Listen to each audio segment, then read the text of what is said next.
Would it be controversial for me to suggest that Dragon Ball is the most famous anime in the world? That's the way it has always appeared to me. While other anime may have surpassed it in sales, streaming numbers, or financial success, few, if any, have left as massive of a mark on pop culture. Dragon Ball is enormous, and so is its legacy, serving as the backbone of the shonen genre for decades. However, in recent years, I've noticed a growing trend among anime fans to dismiss Dragon Ball, arguing that while it was groundbreaking in its time, it doesn't hold up in today's anime landscape, when built on the very tropes it helped create. The common narrative is that Dragon Ball lacks a proper story and isn't worth revisiting. But is any of this actually true? Is Dragon Ball simply a husk of a bygone era and not an amazing series in its own right? In late 2023, I decided to find out for myself. I wanted to re-examine Dragon Ball with fresh eyes and see if it truly deserves its legacy. To do that, I'll be focusing specifically on Dragon Ball, not Dragon Ball Z, just everything leading up to the Saiyan saga. My goal is to answer a few key questions. Has Dragon Ball aged well?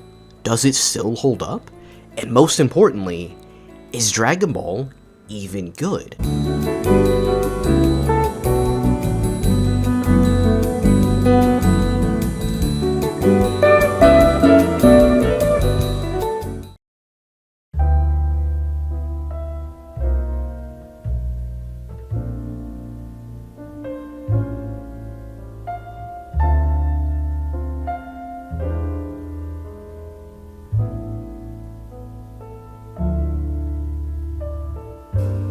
Dragon Ball is most well known for its high-octane fight scenes, explosive action that often involves widespread large-scale destruction of environments, screaming, and various transformations.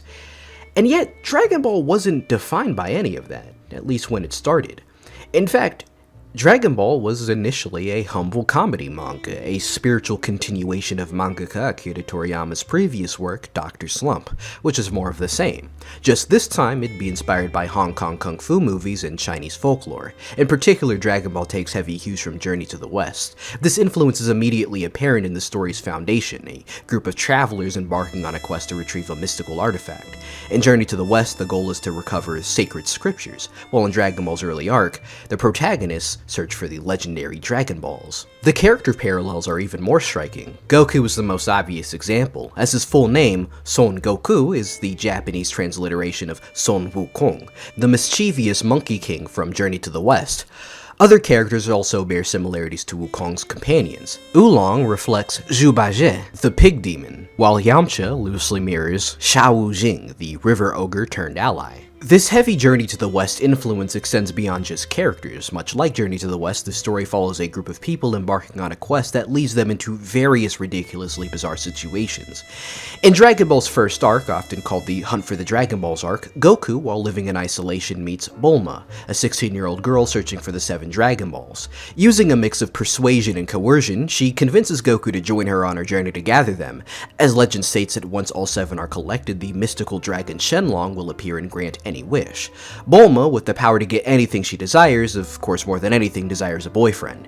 Can't blame her, I was the same way at 16. What follows is a series of episodic misadventures with Goku and Bulma running into all sorts of strange characters and situations. They deal with a shape-shifting girl-stealing pig named Oolong, fight the desert bandit Yamcha, and even cross paths with a gang of rabbits who can turn people into carrots just by touching them. As I've already made clear, Dragon Ball at this stage was first and foremost a gag manga. It wasn't about deep character development or intense high-stake action, it was about making people laugh. So when evaluating this arc, the key questions aren't about narrative depth or dramatic tension, but rather, has the humor aged well? Is it still funny, and is it funny enough to keep me coming back episode after episode? Well, Toriyama's forte in this era of his career was a mix of absurdist humor, slapstick, and dirty jokes. His comedy leaned heavily on pervy gags, potty humor, and characters reacting in exaggerated, over-the-top ways to ridiculous situations.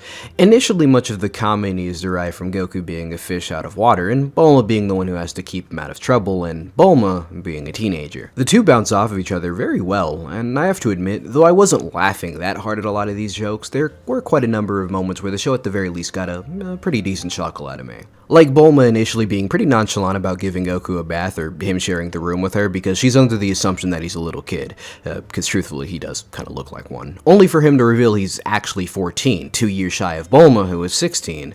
Or then you have the infamous no ball scene. See, Goku's grandfather would let him sleep on his lap when he was younger, and Goku hopes to recreate that with Bulma, and is surprised to find that her lap is softer.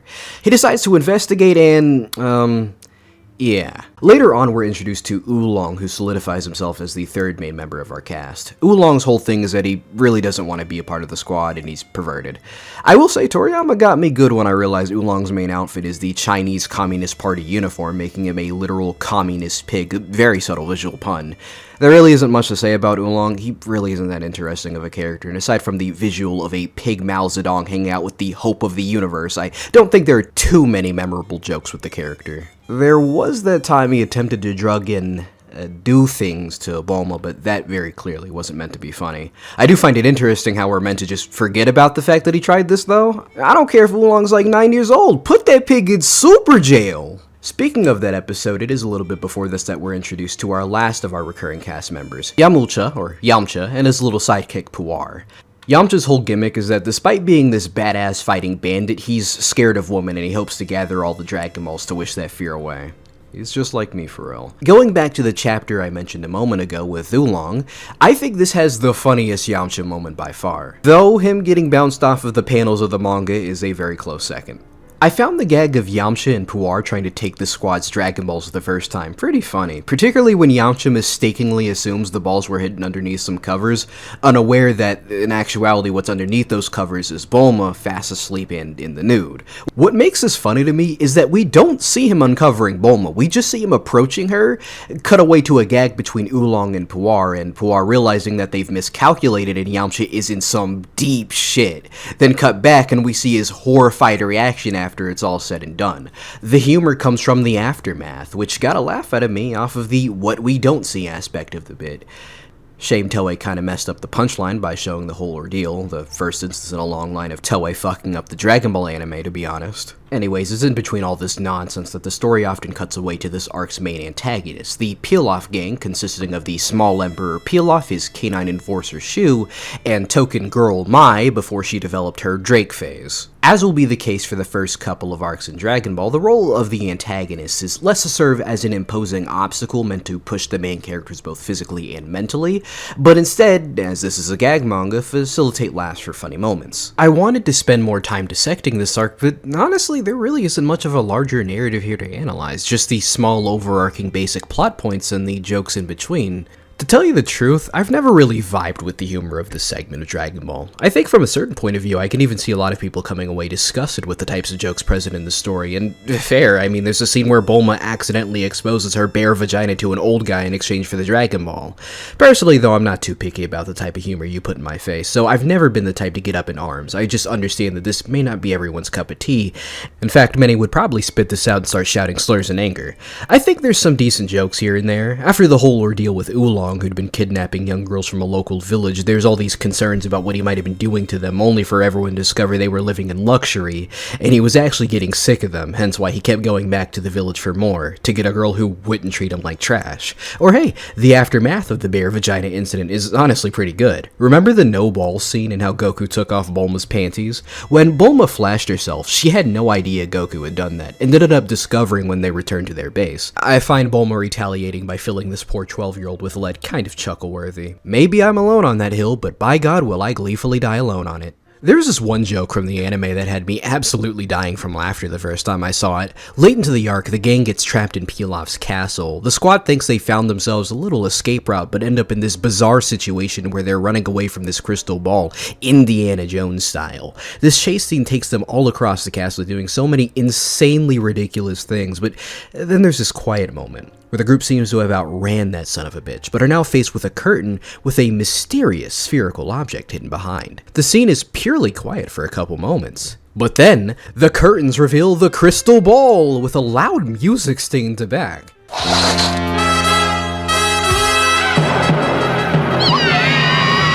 I don't know why. Maybe it was the long silence they held, the loud sting, the lights, whatever it was, I was laughing very hard. But unfortunately, this anime exclusive moment was kind of it, at least on that scale of getting me to laugh. Personally, I just think it's down to time, place, and audience. These chapters were so clearly meant to appeal to a mid-80s audience of Japanese preteens and teens. I'm a young adult from the United States living in the mid-2020s. Kids these days, we're more into, Skibbity Toilet? Kai Cement? Look, personally, I think if you're not turned away by the mere idea of sexual humor or jokes that might seem a little insensitive about this subject, it's really just the fact that these types of jokes probably just don't appeal to us TikTok brain zoomers the same way they would for Gen Xers from Japan when they were our age. Again, I don't think Dragon Ball's humor is bad, I just don't think it's for me, and probably wouldn't be for a lot of people either. I just don't have much to say about the stuff that goes down while hunting down the Dragon Balls, not even about the main antagonists, the Peel-Off gang, who kinda just do their job as being the funny bad guys. The only one I really like is Mai, and I'm not even gonna die, and I think it's purely because she's attractive. It's a little too bad that I grew minors! But hey, we're not there yet. I will say, while this is a very decent arc, and one that was enjoyable to go through during my binge, I do feel in the grand scheme of Dragon Ball, it's very unmemorable, and not to the quality of what comes after. Not a bad arc per se, but one that I don't really care much for in the long run. Hence why my overview of this arc doesn't involve me giving a beat-for-beat summary of the events, because I don't really have much to say about it, but believe me, that will change. It's quite possible that, just like me, quite a lot of the reader base for Dragon Ball during this time period was very enthusiastic about its quality, as Dragon Ball wasn't quite the success that Toriyama and his editor Torishima were hoping for. So Toriyama decided that for his next arc, he was going to do something a little different.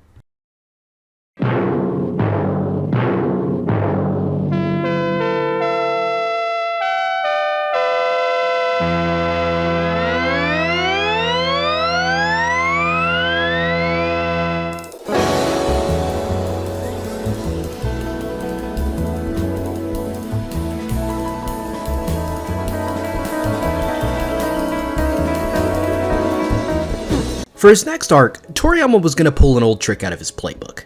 So back in his previous serialized manga, Dr. Slump, he created several scenarios in the story where the story surrounded a singular competition, like the Penguin Village Grand Prix or the Kick the Can tournament. At this point in time in Japan, martial arts tournament stores were pretty popular, so Toriyama decided that for his next arc, that was going to be the direction he was heading in. But first, a little bit of training was in order. Toriyama quickly pays off the offhand suggestion Master Roshi made to Goku about coming over to train with him in the future, as Goku immediately heads to Roshi's home once the previous arc ends. We're also introduced to Kurudin, or Krillin, who's introduced as this sleazy, pervy, quick-witted, and street-smart kid who acts as a rival and foil to Goku. Master Roshi accepts him onto the team, but only after both of them bring him a girl for him to harass, this being Lunch, or Launch. There really isn't much to say about her yet. She's kinda just a tool for humor, at least for now. But once that's all said and done, Master Roshi agrees to train both boys, and thus forth they begin their training. Like with the previous arc, the focus of the narrative is on the comedy, and the comedy of this half of the arc is based around the methods of training Master Roshi puts the kids through. It's a more extreme take on the wax-on, wax-off method used by Master Miyagi from Karate Kid, which was a pretty recent movie when this arc started. Just instead of waxing cars, you have Roshi forcing the kids to find a random rock he threw off a cliff, delivering milk through inhospitable terrain, doing agriculture, construction, and even dodging bees, because why not? Other bits of humor come from Goku and Krillin both adapting to the training, and often Krillin trying to take shortcuts. It's with these training segments that Master Roshi really starts to gain a new layer of depth as a character. The character whose whole thing was that he was a pervy old man gives way to a harsh but well-meaning teacher who cares very much for the growth of his students. One of the first things he tells the duo is that he believes the strength they may gain should not be used for selfish reasons, that they should strive to protect who they care about with that strength. There's a designated rest period in the middle of their day where they just lay back and sleep, as Roshi believes resting and healing your body is just as important as training it. He goes as far to teach Goku and Krillin things like reading and math, as training your mind to broaden your horizons is also something he considers equally as important to training. Roshi is honestly such a goated teacher, and he's characterized very strongly as a great father figure for these two. Shame he's still a wouldn't fly today kind of perv character. It's the whole reason Toriyama brought Launch aboard, so he could have a woman to bounce off of, and by bounce off of course I mean sexually harass. Launch, or Lunch, is a character who has a split personality. In the anime, she's introduced as a sweet blue-haired girl, but when she sneezes, she suddenly turns into a blonde-haired delinquent who fucks up a train, steals some money, is on the run from the feds. If she's not getting sexually harassed by Roshi, her whole joke is what crazy shit her blonde form gets up to. As since she was recruited in our blue-haired form, her blonde-haired form has literally no idea what's going on. I think the highlight was when blue-haired Launch sleeps in Goku's bed, but then wakes up as blonde-haired Launch, beats up Goku, and then he just kicks her in the face. Like, damn, bro. Roshi, you could at least teach Goku hitting women is wrong. Especially if you're a fucking superhuman. If Goku was an adorable being, I'd suggest locking him up in super jail too. At least he learns his lesson by the 23rd tournament arc. I will say, this training segment was really fun to go through. Each segment of the training is enjoyable to sit through and doesn't take too much time. The comedy was much better than what had been done in the previous arc, though it still didn't get any serious laughs out of me. But thankfully, after giving us an idea of what type of training the boys were going to go through, we're given the cliff notes and then it's off to the tournament itself. Love that pacing. It's with the tournament segment of the arc, I really feel Toriyama really planted the first seeds of a really substantial overarching story. I don't want it to sound like there wasn't anything like this before. We had character arcs and long-term storytelling during the Hunt for the Dragon Balls arc after all. It's just that this is the first time Toriyama made it a focus to the extent that it really feels like it's the core of the story here. Upon arriving at the tournament and dealing with the prelim stage, we're introduced to our core cast of competitors for the main tournament. Obviously that includes Goku and Krillin, but we also have Namu, Ranfan, Bacterian, Yamcha, Giran, and Jackie Chun. Immediately after getting bodied by him in the first round, Yamcha begins to get a little suspicious of contestant Jackie Chun, an old martial arts master, and he suspects that he is a disguised Master Roshi, a theory that we quickly learn is indeed true. Through Roshi's point of view, we learn that this is his final test of his training. He doesn't want his students to win this tournament. No, he brought them both in to teach them a hard lesson, that there will always be stronger fighters out there, and as such, they shouldn't quit building themselves up just because they appear to be the strongest. Krillin ends up falling in line pretty easily. Goku turns out to be a complete monster, a mountain Roshi will have to climb and humble. Thus, the stage is set. The climax of this arc is to be the Master versus the student. On one hand, you have Goku, our always lovely protagonist, so I'm inclined to root for my boy's success. But on the other hand, you have Roshi, who has a point, at least for now, and if he wants his students to keep growing beyond their limits, humbling them is a great option. It creates a very tense situation that, I have to admit, had me on the edge of my seat for the entire final battle, but I'm getting ahead of myself. Much of this arc from the tournament onwards is setting up for this final battle, with much of the contents of the prior matches giving us a good scope of each fighter's capabilities. Of course, all of this isn't to suggest that this arc isn't first and foremost about comedy. In fact, compared to future tournament arcs from both Future Shonen and Dragon Ball itself, much of the fights in this arc are meant to be primarily a showcase of Toriyama's comedic chop. And even in the more serious fights, such as Jackie Chun versus Krillin, there is no shortage of comedy thrown into the mix. The highlight of this entire fight, no, actually really the entire arc for me honestly, was Jackie Chun, or Roshi, and Krillin stopping mid-match to explain what really happened during the cliched "we fought so fast nobody could see us" moment. It shows that Toriyama was really improving his humor. For the most part.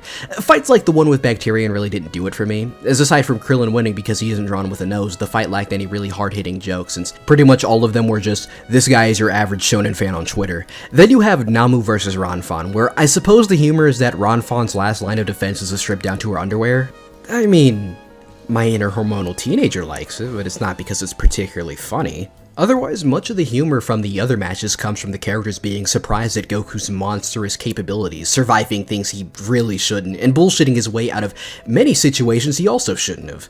He truly feels like a force of nature, I'm gonna be honest. Helps that the story hardly feels like it's from his point of view in this arc, as, again, it's all about Roshi trying to figure out how to humble the kid. Oh, by the way, I mentioned during my analysis of the previous arc that Goku was 14. He was, but in this arc, Toriyama retconned it to him being 12, and the previous given age was a result of him not being able to properly count. He's just like me, for real.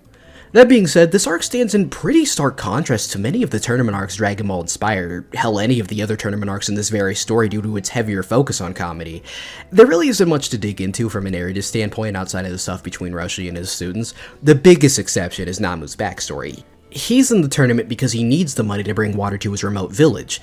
Given again, Goku feels more like a force of nature in this arc, I assume it's expected that the audience will quickly sympathize with the character and root for him against Goku, the main protagonist, but unfortunately he falls against the greatness of Goku's strength. But empathizing with his plight, Roshi gives him a capsule which will help him bring water to his village and takes over beating Goku responsibilities. Of course, even this situation is played for a small joke, as Roshi points out how Namu seemed to not notice that instead of wasting his time in the tournament, he could have just got some water, put it in a capsule, and took it home for his village. Otherwise, I don't really think the other fights in this arc are really worth discussing. They're fun, incredibly brief. None of them surpass an episode in length, which surprised the shit out of me as a former hardcore Dragon Ball fan. They're all straightforward, to the point, and are carried by an enjoyable, albeit small, overarching narrative about how Goku was untouchable. Too untouchable. Eventually, we arrive at the final battle, Goku vs. Jackie Chun, student versus master, and what we have here is honestly what I consider to be the first real Dragon Ball fight. Part of that is the result of it having more of the staples that would become a mainstay of future Dragon Ball fights. The other part of that is a result of it being the first to be multiple episodes. It's a pretty engaging conflict. Already the audience is going to be split on whether or not they want to root for Goku or Roshi, and on top of that, Toriyama makes sure to throw in many twists and turns to make sure the conflict never gets old. This was going to be the part where I talk about the varying different points of the fight and how cool they were, but when I got to this part in my script, I paused for an embarrassing amount of time before realizing that I kind of don't remember too much about how I felt watching the fight. I do recall that I enjoyed it overall and was satisfied with its conclusion, but the details of the fight itself are almost entirely lost on me, especially those from early on. So, here are the highlights. Jackie Chun pulls out a drunken fist move, which was pretty cool. Goku in the anime becomes a monkey. Less cool, but pretty fitting. Now, manga Goku becomes a fucking wild beast, which is really cool. The first ever beam struggle, which becomes a staple of Dragon Ball fights from this point onwards, takes place. It results, or I think was preceded because I don't remember, by a comedic gag where Jackie Chun has to explain how exactly he knows the move since it was one of Roshi's moves. That was pretty funny.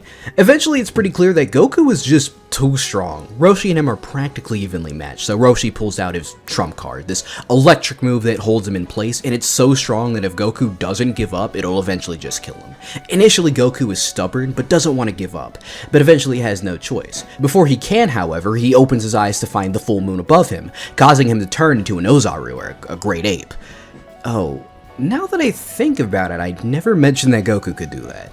In the previous arc, it's how the crew escaped Pilaf's clutches after all. Of course, Goku doesn't know that he can turn into a great ape. And everyone decides it's for the best he doesn't know because he implies that a giant monkey killed his grandfather one night when he looked up at the full moon, unaware that it was him. Shit kinda sucks, man. Okay, yeah, but going back to the fight, Roshi solves the whole great ape issue by firing a huge Kamehameha. Initially, the story makes the audience believe he used all that power to kill Goku, but it turns out he actually used it to destroy the moon. Is now a bad time to mention the episode in the previous arc where Goku sent those rabbits to the moon to make marshmallows, because I think they're all dead now. Turns out Goku's fine, is in his normal form, and after Epstein's disciples arrive on the scene, Goku changes his clothes and continues the fight. And after this, we get my favorite part of the fight, probably Dragon Ball's best insert song. Mezase Tenkaichi blares in the background as Goku and Roshi begin frantically trading blows, going back and forth. By now, it's been several hours, the sky is becoming a bright red, both fighters are exhausted, but still going strong, determined to beat each other.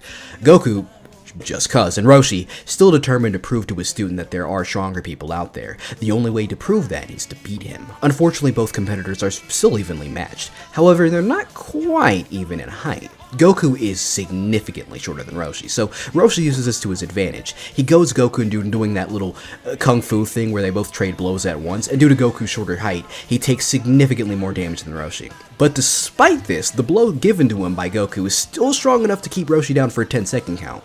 Since Goku was also knocked down, however, tournament rules dictate that the first competitor to get back up and declare themselves the winner will officially win the 21st Tenkaichi Budokai. Now, despite taking more damage than Roshi, Goku is the first to get back up, but midway through declaring himself the winner, he collapses, giving Roshi all the time he needs to get on his feet and declare himself the winner. And that's that. The winner of the 21st Tenkaichi Budokai is not Goku, but instead his mentor, Master Roshi. Jackie Chun. It's a great sequence, the one that held my attention the most during this entire fight, as not only was the choreography great, but the tension in the air was unlike anything I'd felt up to this point in the story. Goku is a monster during this arc, feeling nigh unbeatable, and even though he lost, he still put up a good showing, only losing because I presume he was running on adrenaline and it all ran out. But Roshi made his message clear to his students. There will always be stronger guys out there, so even if Goku was close to winning the tournament, he's got a lot to learn, so he and Krillin should never quit trying to become stronger. Roshi then takes the squad out to eat, and then the arc ends there.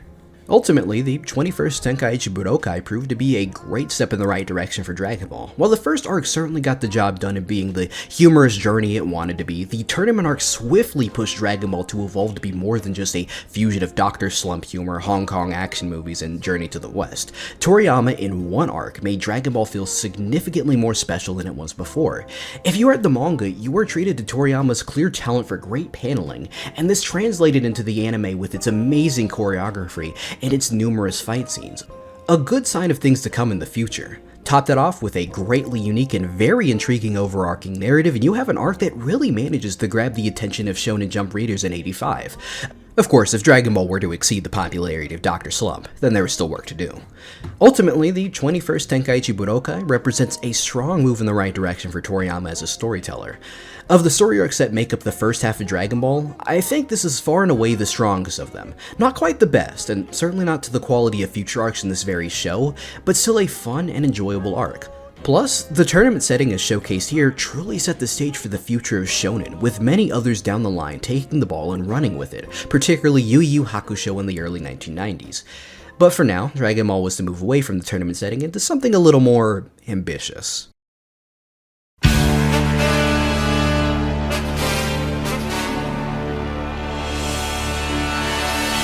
After the success of the 21st Tenkaichi tournament arc, Toriyama had to figure out what he was going to do next with Dragon Ball, and he looked to inspiration from the many video games he'd played for this next arc, particularly beat-em-up games if I recall correctly. And that does check out when you watch the arc. This arc feels like a natural evolution of the prior two story arcs, or better yet, a marriage between the two, combining the action of the tournament arc with the adventure of the Hunt for the Dragon Balls arc. But don't get me twisted, this still is a comedic gag manga, at least for now. However, excuse me for a moment, I kind of want to do something a little different for my analysis of this arc in particular, and for that I'm going to have to go just a bit off topic. So if you'll indulge me real quick. It's been a recurring joke within the Dragon Ball community that Dragon Ball fans don't actually watch or read the series. I can't confirm if this is actually true or not, but talking to your average Dragon Ball fan sure does give me the impression it is. Unfortunately, however, I don't really have much room to speak. I myself never really went through Dragon Ball in its entirety. As a kid, I watched most of the Android saga through Kai when it was airing on Nicktoons. I remember catching most of the latter episodes of GT when they aired in 2012 as well, but otherwise I never really had the opportunity to watch all of any of the series except for Super, which I made a point to watch weekly when new episodes dropped. Most of my knowledge of Dragon Ball's story prior to reading the Z manga in 2015 or 16, I don't remember when, came from three places: the video games, plot summaries, and YouTube videos. On the note of YouTube videos, having grown up in the 2010s, it shouldn't really be a surprise to anyone that a lot of my Dragon Ball opinions back in the day came from Dragon Ball YouTubers I watched. Sure, I held a lot of uncommon, unpopular opinions. Kai was better than Z, Dub sucked, Dragon Ball was better than DBZ even though I hadn't seen either. But if there was a Dragon Ball tuber that shared that opinion, all of my reasons would be based upon theirs. Maybe this was less common than I thought, but one I do remember hearing from time to time was that the best arc in the first half of the Dragon Ball manga, and even including Z sometimes, was the Red Ribbon arc. Two YouTubers in particular I remember having this opinion were Mr. Fusion and Totally Not Mark. Hearing this a lot shaped my outlook on Dragon Ball, and prior to going through this arc myself, I assumed I'd probably come away with the same opinions. It's not like these two were saying this for no reason. The arc had a wide variety of events take place, some incredible emotional moments, and a great thematic element to it that was unique to this arc. For the first time in this analysis video, I'm gonna show my hand right away. I do not like this arc that much. It's personally not as good as Dragon Ball YouTube made it sound. Shock of all shocks, maybe I shouldn't get my opinions from fucking anime YouTubers anymore. A lesson I should have learned after watching Bleach.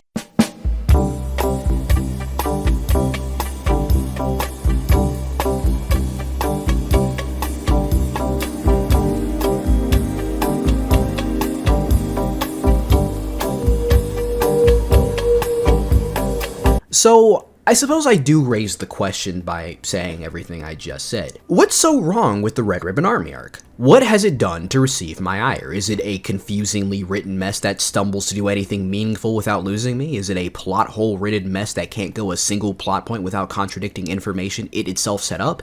Is it just a stupid narrative that is not worth getting invested in? Well, I'll start with this. It's not all bad. I think in terms of comedy, while overall a step down from the already only a decent step up from the middle-of-the-road humor from the first arc, it's pretty amusing. Goku getting lost in the big city, assuming that girls in dirty magazines are too poor for clothing, anything involving Ninja Murasaki, and the many creative ways Tao Pai Pai manages to kill people. This arc is about the level of quality I've come to expect from Dragon Ball in that area so far.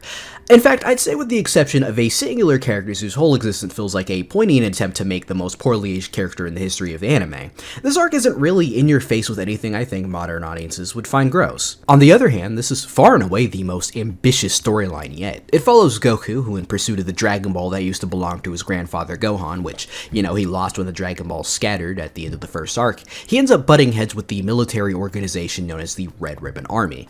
A colorfully coded group of military guys and weirdos alike, so, like the US military. In terms of genre, I feel Toriyama has added a lot more action-adventure elements to the story arc, though, it is still very much comedic. The antagonists are played for laughs, and like the peel-off squad before them, the whole deal with them is not overcoming the obstacles they put up, but the various funny ways Goku just steps over those obstacles. These guys are fucking embarrassing, it's hilarious. Despite the lightheartedness, however, this arc does feel like it has the largest stakes, and at times takes itself the most seriously of all the arcs we've had so far. In fact, this is the first arc of Dragon Ball where we have an on-screen death, at least one that's taken incredibly seriously. When I tell you this was highly ambitious, I mean it. This arc is usually split into 4 distinct sections, each about as long as both of the prior arcs, and put together it makes by far the longest arc of the original Dragon Ball. Ignoring how the first arc started at the very end of 84, this is the first arc to have spanned multiple years, having started in 85 and ended in 87. So with all of this in mind, what does the Red Ribbon Army arc do so wrong that it earned my ire? Well, ambition is commendable. But you could definitely tell Toriyama was not used to telling this type of story and wasn't entirely sure how to fuse the comedy and the new action-adventure elements. I think this arc gets by thanks to a number of memorable set pieces and character interactions, but at the same time, struggles in the department of, well, not boring me to death at times. Dragon Ball in this transition unfortunately lost one of its biggest strengths, its quick pacing. A big part of what made each segment of Dragon Ball work was that if I wasn't feeling something, it would generally be over pretty quickly, like the fights in the tournament arc or the, episodes in the Hunt for the Dragon Balls arc that focus on a specific town or whatever. That's no more. Think of these 4.5 segments of the Red Ribbon arc as 4 episodes of the first arc, but each episode is stretched out across about 11 or so episodes. That's what this feels like. And while I'd make the argument that this arc does deserve to have each segment be long, I mean, it'd be dumber for them to only be 1 or 2 episodes. I do feel like that aside from the many major heavy-hitting moments that happen every couple episodes, I just could not stay interested in this arc. I mean, for one, as I'll talk about when we get to the next arc, I fucking love the cast of Dragon Ball, primarily the squad that's formed after the prior 2 arcs of Goku, Bulma, Yamcha, Launch, and Krillin, and I guess Puar too, but nobody fucking cares about them. For most of this arc, it's just Goku, and when Krillin and Bulma do show up, it's gotta be their least interesting, most annoying characterizations. They have their moments, but they were probably the least well written in this arc, hardly funny and hardly interesting. There is one exception, a filler episode where the characters go to an amusement park. It's so clearly filler and doesn't mean anything, but I have to admit I thought it was pretty fun. I don't know why the Toei writers had Goku pull his pants down and show his balls. That was kinda weird, even if the joke of him assuming the Red Ribbon hired bounty hunter assuming she wanted to see his balls when she actually meant the Dragon Balls was kinda funny. This whole segment was a surprising joy and reminded me not to underestimate the strength of the OG squad of Oolong, Puar, and Yamcha, Bulma. The latter episodes of this arc during the Fortune Teller Baba part also have some good character interactions between our squad, but it's also so boring. I don't want to blow my load yet, so I'll wait before I discuss the specific segments of this story, but the story just not engaging me or not being able to hold my attention is a constant. Toriyama wasn't quite there yet when it came to being able to craft an engaging long-term narrative. A big part of doing that is making the audience care about what they're seeing. And I mean, he gets that down during the 3rd segment of the arc, and I mean, the first major segment does a decent job.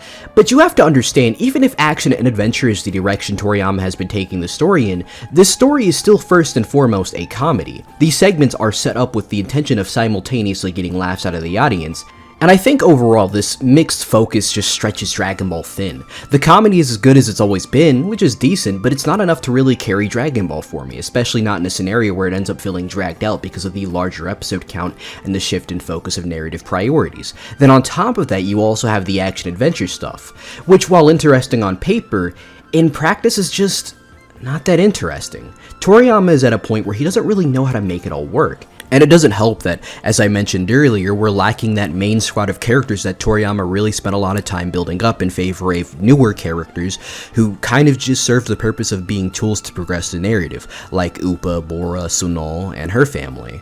I do think Upa and Bora kind of managed to weasel their way out of this hole thanks to a little screen time he got in the Fortune Teller Baba arc, but I'm not about to act like he's in my top 10 favorite characters right now. And that's saying a lot because, like, who's even in my top 10? Goku? Launch? Krillin? Master Roshi? Bulma? And Yamcha? And then everyone else? Look, I don't love these guys. Even if seeing Upa return in DBZ was kinda cool, and I wouldn't mind seeing an adult Suno, because I do kinda find her friendship with Goku decently wholesome and pretty different from the dynamic we see with him in other characters, so bleh. I'm just gonna hop to what should be my conclusion statements. As much good as I think this arc has in its emotional weight, especially towards the end, and also in its thematic strength, this arc is maybe like a quarter fun to sit through. The rest is so agonizingly boring, and that's not to mention many of the what should be its best moments feeling rushed through and haphazardly put together. I'm gonna get to that death scene I mentioned earlier later, you'll see what I mean. So anyways, I'm gonna try to delve into the individual segments of the Red Ribbon arc. It can be split 4 ways. Generally, they are referred to as the Red Ribbon Saga, the General Blue Saga, the Commander Red Saga, and then the Fortune Teller Baba Saga, which is often considered to be its own story arc, but since it's meant to wrap up all of the loose ends of the Red Ribbon stuff, I like to consider it a part of that arc. And I grew up watching Mr. Fusion, so there's some bias in there. Personally, these arc names are kinda shit. The Red Ribbon Army Saga is fine, as it's our introduction to the army itself, but since most of the arc focuses on Goku's escapades in the Muscle Tower, I'll call it the Muscle Tower arc. The General Blue Saga is fine since the arc is about dealing with, General Blue, but I'll call it the Treasure Hunt Saga because it's about the squad hunting for treasure. Commander Red, while the greater scope villain of the arc, most of the Commander Red saga is about Tao Pai Pai, or Mercenary Tao, so we'll call it the Tao Pai Pai arc. The Fortune Teller Baba saga can keep its name, it's fine. But it is worth mentioning that I did claim that there are 4.5 segments, not just 4. See, the Red Ribbon Army arc, at least in the anime, begins with a filler arc focusing on the return of the Pilaf gang and the shenanigans ensue when they get involved with the Ox King and his daughter, Chi-Chi. The Ox King and his daughter Chi-Chi were a major part of a tiny mini arc from the Hunt from the Dragon Balls arc, where the main characters tried to get into the Ox King's castle.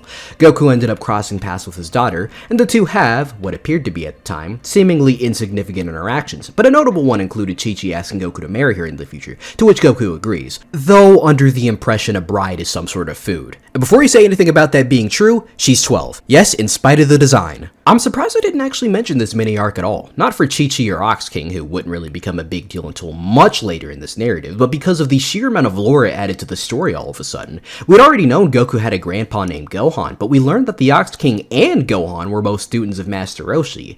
And this arc was also where we see Roshi reveal his true strength for the first time. Strength he showcases by firing the very first Kamehameha wave, and we also see Goku's first Kamehameha too. In fact, I haven't really said anything about Goku's grandfather at all, whose keepsake was the 4-star ball, which Bulma wanted so badly she tried to seduce my boy over. Mind you, the whole reason she coerced Goku into joining him in the first place was because she couldn't get the ball off of him. I'm surprised I didn't mention that either. Okay, I'm getting off topic here.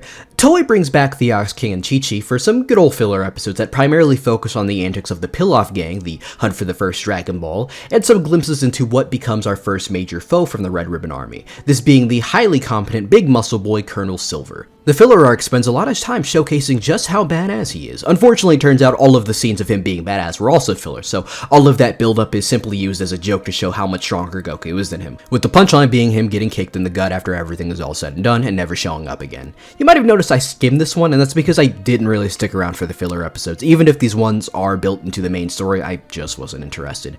I hope you forgive me for that one. But once out of this opening segment, that's when the Red Ribbon Army arc really begins properly. The Muscle Tower arc is pretty okay for the most part. Goku scales the titular Muscle Tower after being made aware that the Red Ribbon Army is using it as a base to terrorize a local village and forcing the villagers to help them find the Dragon Ball in the area. They also have the mayor hostage, and so Goku takes it upon himself to free the mayor and rescue the village from their tyranny. So yeah, Dragon Ball is still a comedy. Action and adventure elements are now present, but it's still mostly comedy, and this arc kind of showcases that a lot. I think the highlight of this segment, and honestly the arc as a whole, is Goku's battle, quote-unquote, with Ninja Murasaki. A lot of the comedy of this whole arc is based on Goku's bouncing off the antagonists. Colonel Silver and General White, for example, are both incredibly serious guys who have to put up with the unseriousness of Goku. And the humor from that is fine, but with Murasaki, what you get is the equivalent to what happens when an unstoppable force meets an immovable object. Just two dumbasses bouncing off of each other, with genuinely some of the funniest jokes in the whole show. The big highlight for me was Murasaki trying to attack Goku from above, and Goku responding simply by putting his Dyoibo down, causing Murasaki to land on it asshole first, resulting in this glorious moment.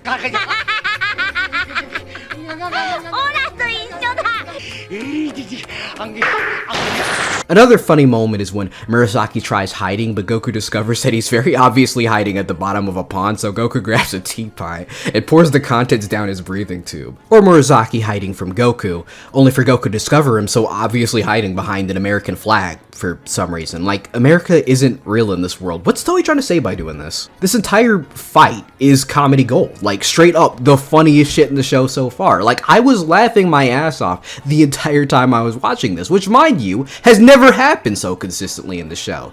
Stands in very stark contrast to the rest of the Muscle Tower arc, which by comparison is just aight. Goku's friendship with Suno, which is primarily explored in the filler episode towards the end of the arc, was interesting. We're introduced to this gentle giant of a Frankenstein's monster known as Android 8, who despite being literally programmed to fight people, refuses to do so. When Murasaki tries to force him to fight by threatening to use a bomb that was programmed inside of him, Goku instantly stops fucking around and gives this iconic, lovely glare at him. After beating up Murasaki, Goku and 8 join forces to get through the rest of the tower, and a lot of the rest of the arc is just showcasing their dynamic. Eighter is a real wholesome guy, but I can't say that I cared that much about his relationship with Goku, nor can I say that I cared too much about the things that went down in the tower after this. The whole fight between Goku and Silver was interesting. Him shooting Goku in the head was wild. It got 8 mad enough to beat the shit out of Silver, which was kinda neat. Otherwise, I've got nothing else to say about the Muscle Tower arc. It's an interesting segment, but I was honestly going through the motions with this one. Unless it involved Ninja Murasaki, this arc wasn't all that funny, and there weren't that many memorable moments either. It wasn't bad, but it didn't really do much for me. I did enjoy the dynamic between Goku and Suno, but unfortunately there wasn't much of that. Android 8 was cool, but I wasn't too into him, especially not compared to his younger siblings, who would be introduced in Z, but we'll get there when we get there. Anyways, once that's done, Goku ends up reconvening with Bulma in order to get his Dragon Radar fixed up. He ends up in the city, and admittedly the shenanigans Goku gets up to here are pretty funny, like fighting Bruce Lee and utterly humiliating the poor guy. He gives a girl a huge sum of money just for telling him where to go because a taxi driver told him he needed money for services. And while I do find Bulma developing into such a really annoying selfish jerk and a huge dick towards Yamcha to be a little frustrating, I do admit some bits here got a chuckle out of me. Like Yamcha having a bunch of fangirls who chill outside of Bulma's house, which pisses her off. Oh yeah, Bulma's the daughter of the creator of these Hoi Poi capsules that we've been seeing throughout the series. They're items that allow you to put anything inside these tiny little capsules. I haven't mentioned them since they're not that plot relevant, or at least relevant enough to what I'm talking about, but I think they're a little bit of neat world building. This segment of the story in the anime is also where Husky tries to steal Goku's Dragon Balls, and an admittedly funny set of episodes, or episode singular, I don't remember, that got a couple chuckles out of me. And I've kinda got to admit it, I think Husky's kinda cute. I like her, wish she was canon. Anyways, Goku beats her using the magical power of tickling, by the way, I just find that interesting. Anyways, once that bit of filler is done, the squad convenes at Roshi's house, and Krillin and Bulma suggest they go on a bit of a treasure hunt. I find it super amusing that Krillin, of all people, is the one setting this into motion for no other reason than the fact that Krillin has the same voice actress as Luffy in Japanese. Is Krillin secretly the Pirate King? Who knows? Anyways, I think that of all the arcs of the Red Ribbon arc that suffer from boring me, this is the one that really suffers the most. In fact, I got so fed up watching the anime version, I actually briefly dropped it altogether and started reading the manga hoping it would make it much easier. It didn't. At least Toriyama's art is as good as always. The beginning section is honestly a blur, with the sole exception of a scene where Bulma gets courted by some Red Ribbon Army thugs who ask if she wants to have some fun, quote-unquote. Bulma is initially all for it, but realizes pretty quickly these guys are thinking about doing something unsavory to her. She raises a couple questions just to make sure and then caps it off with the quote, "Oh, you wouldn't mean something really perverted that we can't do in a gag manga for boys and girls, wouldn't you?" I'm not gonna say I laughed at that, but I thought it was kind of eyebrow raising. Kind of a good, but also kind of a weird way, you know.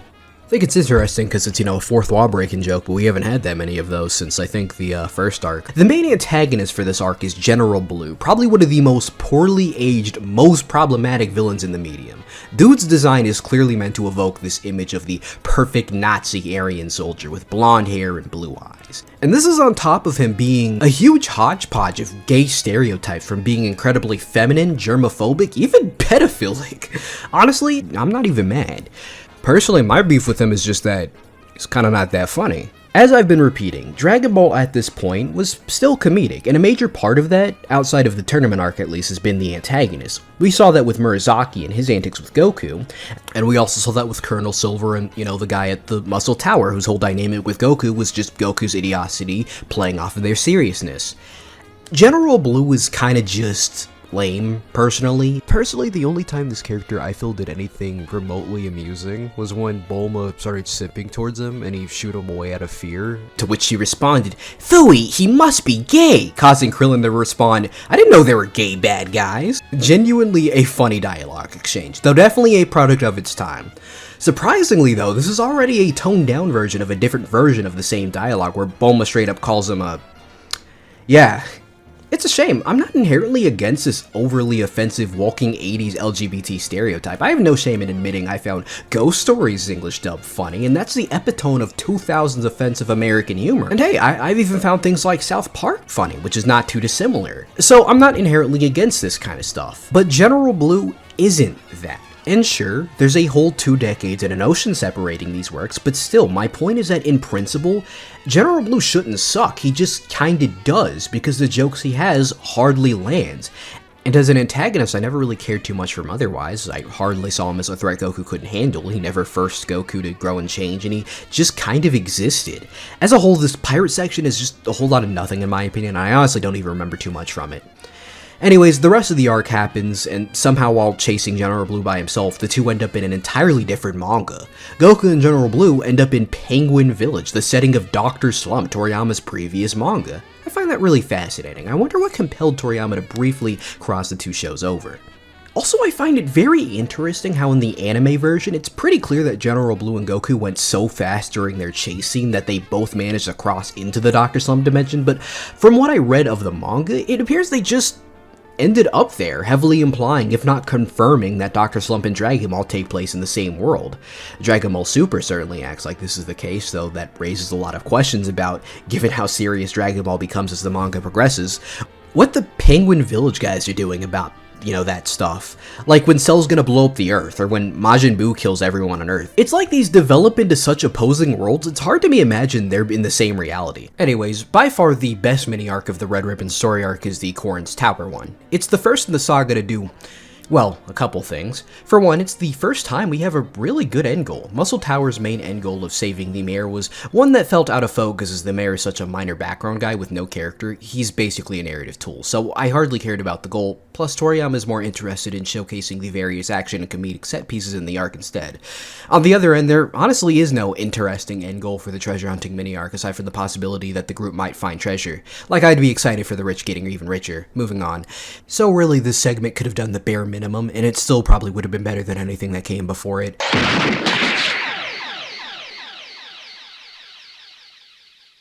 So Toriyama said fuck it. Goku was unfortunately incapable of taking down General Blue, but in his place comes Tao Pai Pai, a mercenary the Red Ribbon hires to find the remaining Dragon Balls and most importantly, take care of Goku for them, as at this rate, they recognize that Goku has become too big of a threat for them to handle.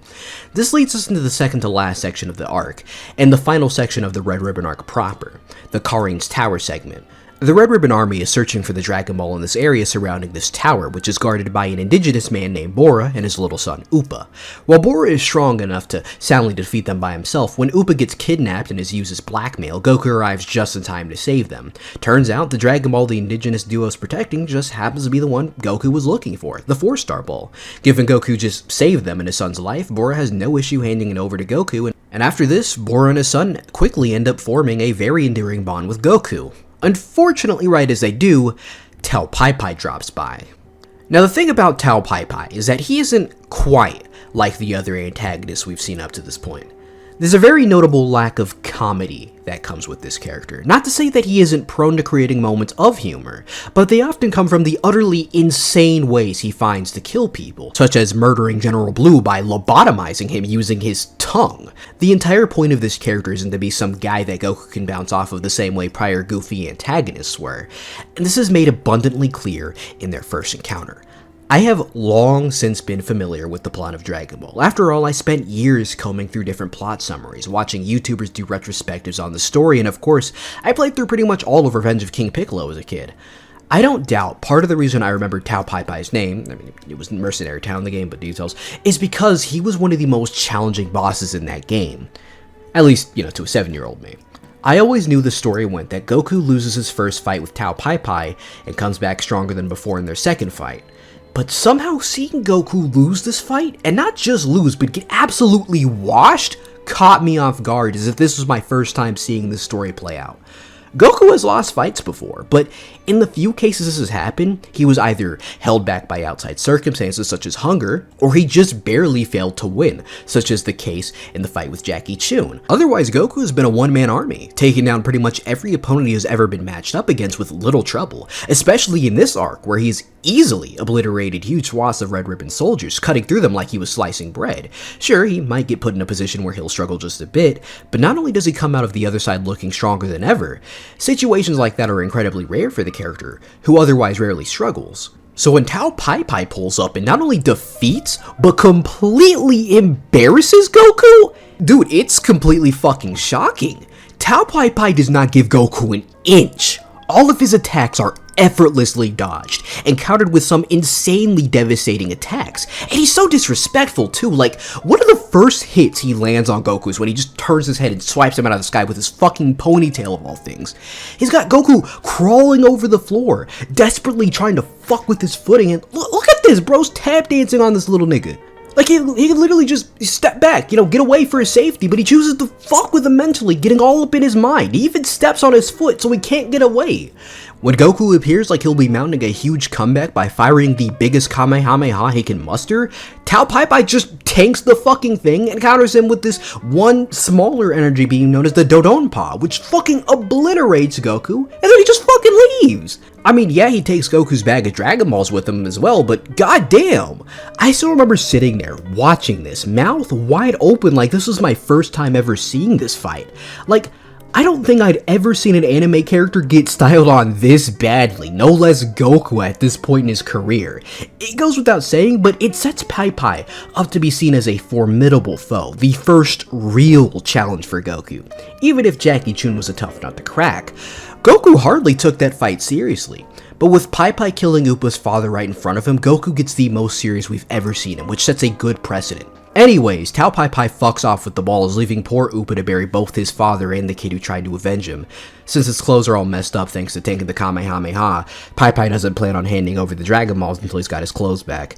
Anyways, it turns out Goku miraculously survived. Turns out because he tucked the 4-star ball in his shirt, it managed to prevent him from taking as much damage as he would have otherwise. In a way, his grandfather, who that ball has come to represent, saved him. This is one of those things people who love this arc love to point out, as to why this arc is so compelling, and who am I to disagree? That's actually really fire storytelling. Upon waking up, Goku is greeted by the sight of Bora's grave, and it's heavy.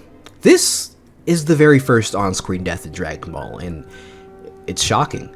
Dragon Ball has been so playful and cheery, and here comes this random guy to completely toss over the table and do away with all of that. It's baffling to say the least. Hard dose of reality to really shake up the story. I will say though, the death scene definitely landed flat for me, at least in the anime. It's just that it's paced fucking terribly. Mind you, everything in between Tao Pai Pai showing up and the credits sequence beginning are 4 minutes. We're not given any time to have the weight of this moment dwell or anything. Bora dies, Upa starts mourning, Goku starts fighting. I don't know if this is Toei's fault or Toriyama's fault, but it definitely hurt this segment of the story for me. Thankfully, the fight between Goku and Tao Pai Pai does an excellent job getting across what it needs to. Goku is not yet good enough, and he needs to become stronger and fast. And also, Tao Pai Pai stands in a league of his own when it comes to Dragon Ball antagonists so far. As I've repeatedly stated so many times before, whereas the prior antagonists were meant to facilitate laughs from the audience, Tao Pai Pai is the first antagonist in the series who acts as a tool for Goku's development, both physically and mentally. But let's be honest, mostly physically. The rest of this arc details Goku's attempts to strengthen himself before his next confrontation with Tao Pai Pai, and the conflict with Tao Pai Pai itself, of course. This involves him climbing the titular tower and meeting this cat named after the titular tower. His method of training is scamming you into drinking his tap water. He claims that it'll make Goku stronger than ever, but when he actually does drink it, it does jack all. Really, the actual training was all the running around he forces Goku to do before he can actually drink it. See, the plan is, he claims the water is super useful, but Goku will have to pry it from his warm, cat-like paws first, which ends up being a very difficult task. Korin even points out that Roshi did this exact thing a couple hundred years ago, and it took him multiple years to get that water. Goku, being Goku, manages in 3 days, just in time to confront Tao Pai Pai and fucking obliterate him. And I'm not joking either, he literally fucking obliterates the guy. What can I say? This is a genuinely engaging mini-arc, a rarity at this point in the story, somehow. Anyways, Goku decides, fuck it, he's gonna raid the Red Ribbon headquarters so he can get his Dragon Balls back. Surprisingly, this information is something the squad is made aware of, as Bulma creates a "what is Goku doing at the moment" machine, and realizing what he's doing causes them to panic and attempt to join him, though clearly scared for their safety, but they're dedicated enough to Goku's safety that they want to help him out as best they can. Unsurprisingly though, it turns out he didn't need them. Goku just casually barges in and completely obliterates the place before finally coming face to face with the leader of the Red Ribbon Army. Well, I guess I should say newly self-instated leader. Throughout the entire arc, the greater scope villain of the entire conflict was Commander Red, this short-tempered man whose job was mostly just to complain about how poorly everything was going and how incompetent everyone was.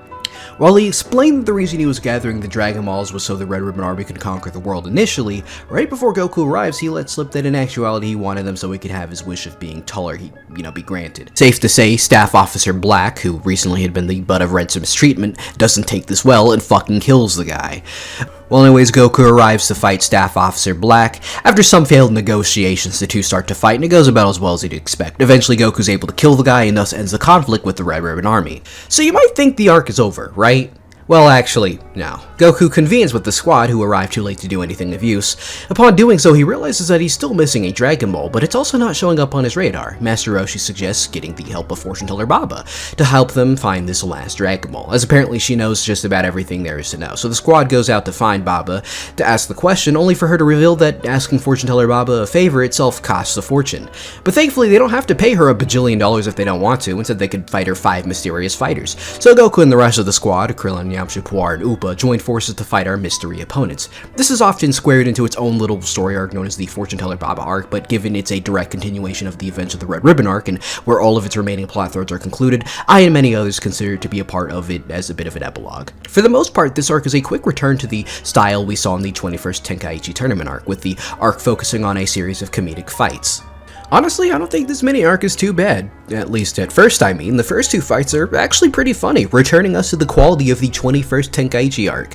Krillin's fight with Vampire Man is incredibly amusing, as the entire thing is just Krillin insisting that he's got this in the bag, only for life to prove him incredibly wrong. The highlight of this fight being Vampire Man biting Krillin's head, causing it to sprout blood like a tomato to Goku's amusement. Best fight comedy-wise is easily Puar and Upa versus Vampire Man, a very unconventional fight as both participants on the hero side are not fighters. They end up coming up with incredibly unique ways to fight back, which includes T-posing on him, which actually causes him to start tweaking. Now, the rest of this arc?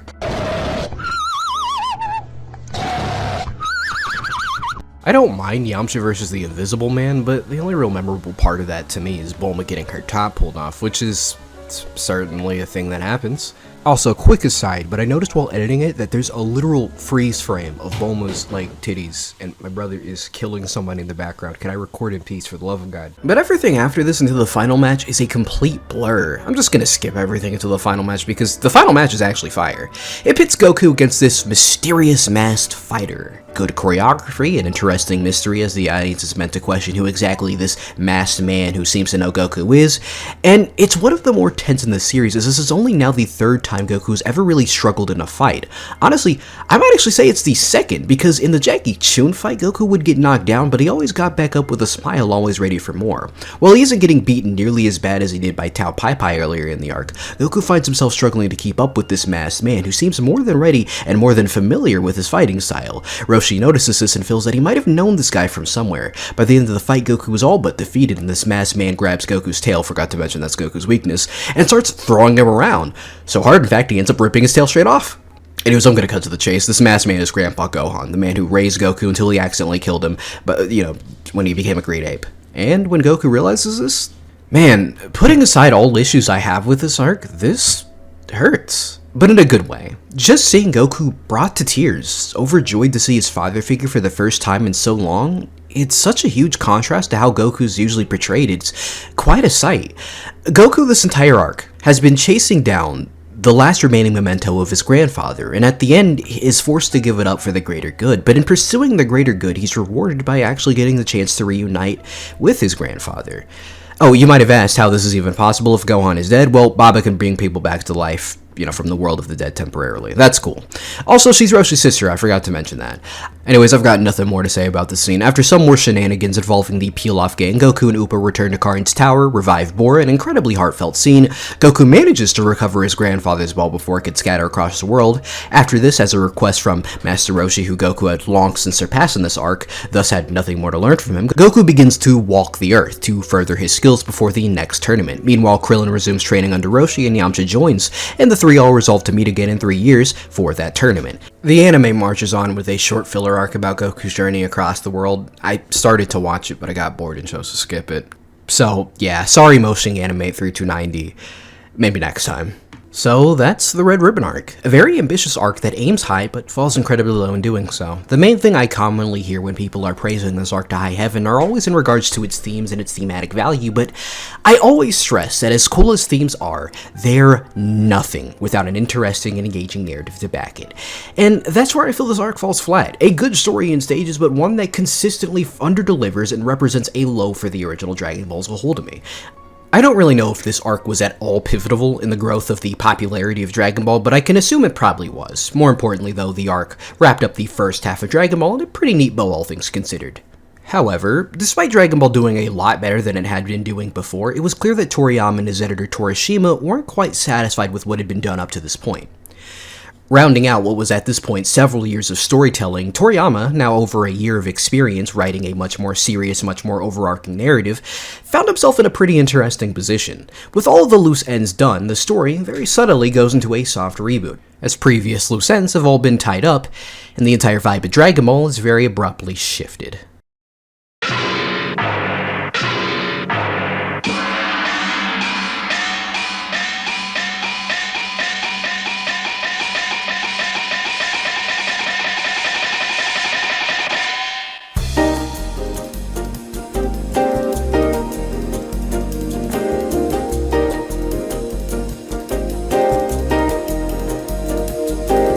With the previous success of the 21st Tenkaichi Budokai in mind, it just made a lot of sense to revisit the concept again for another story arc.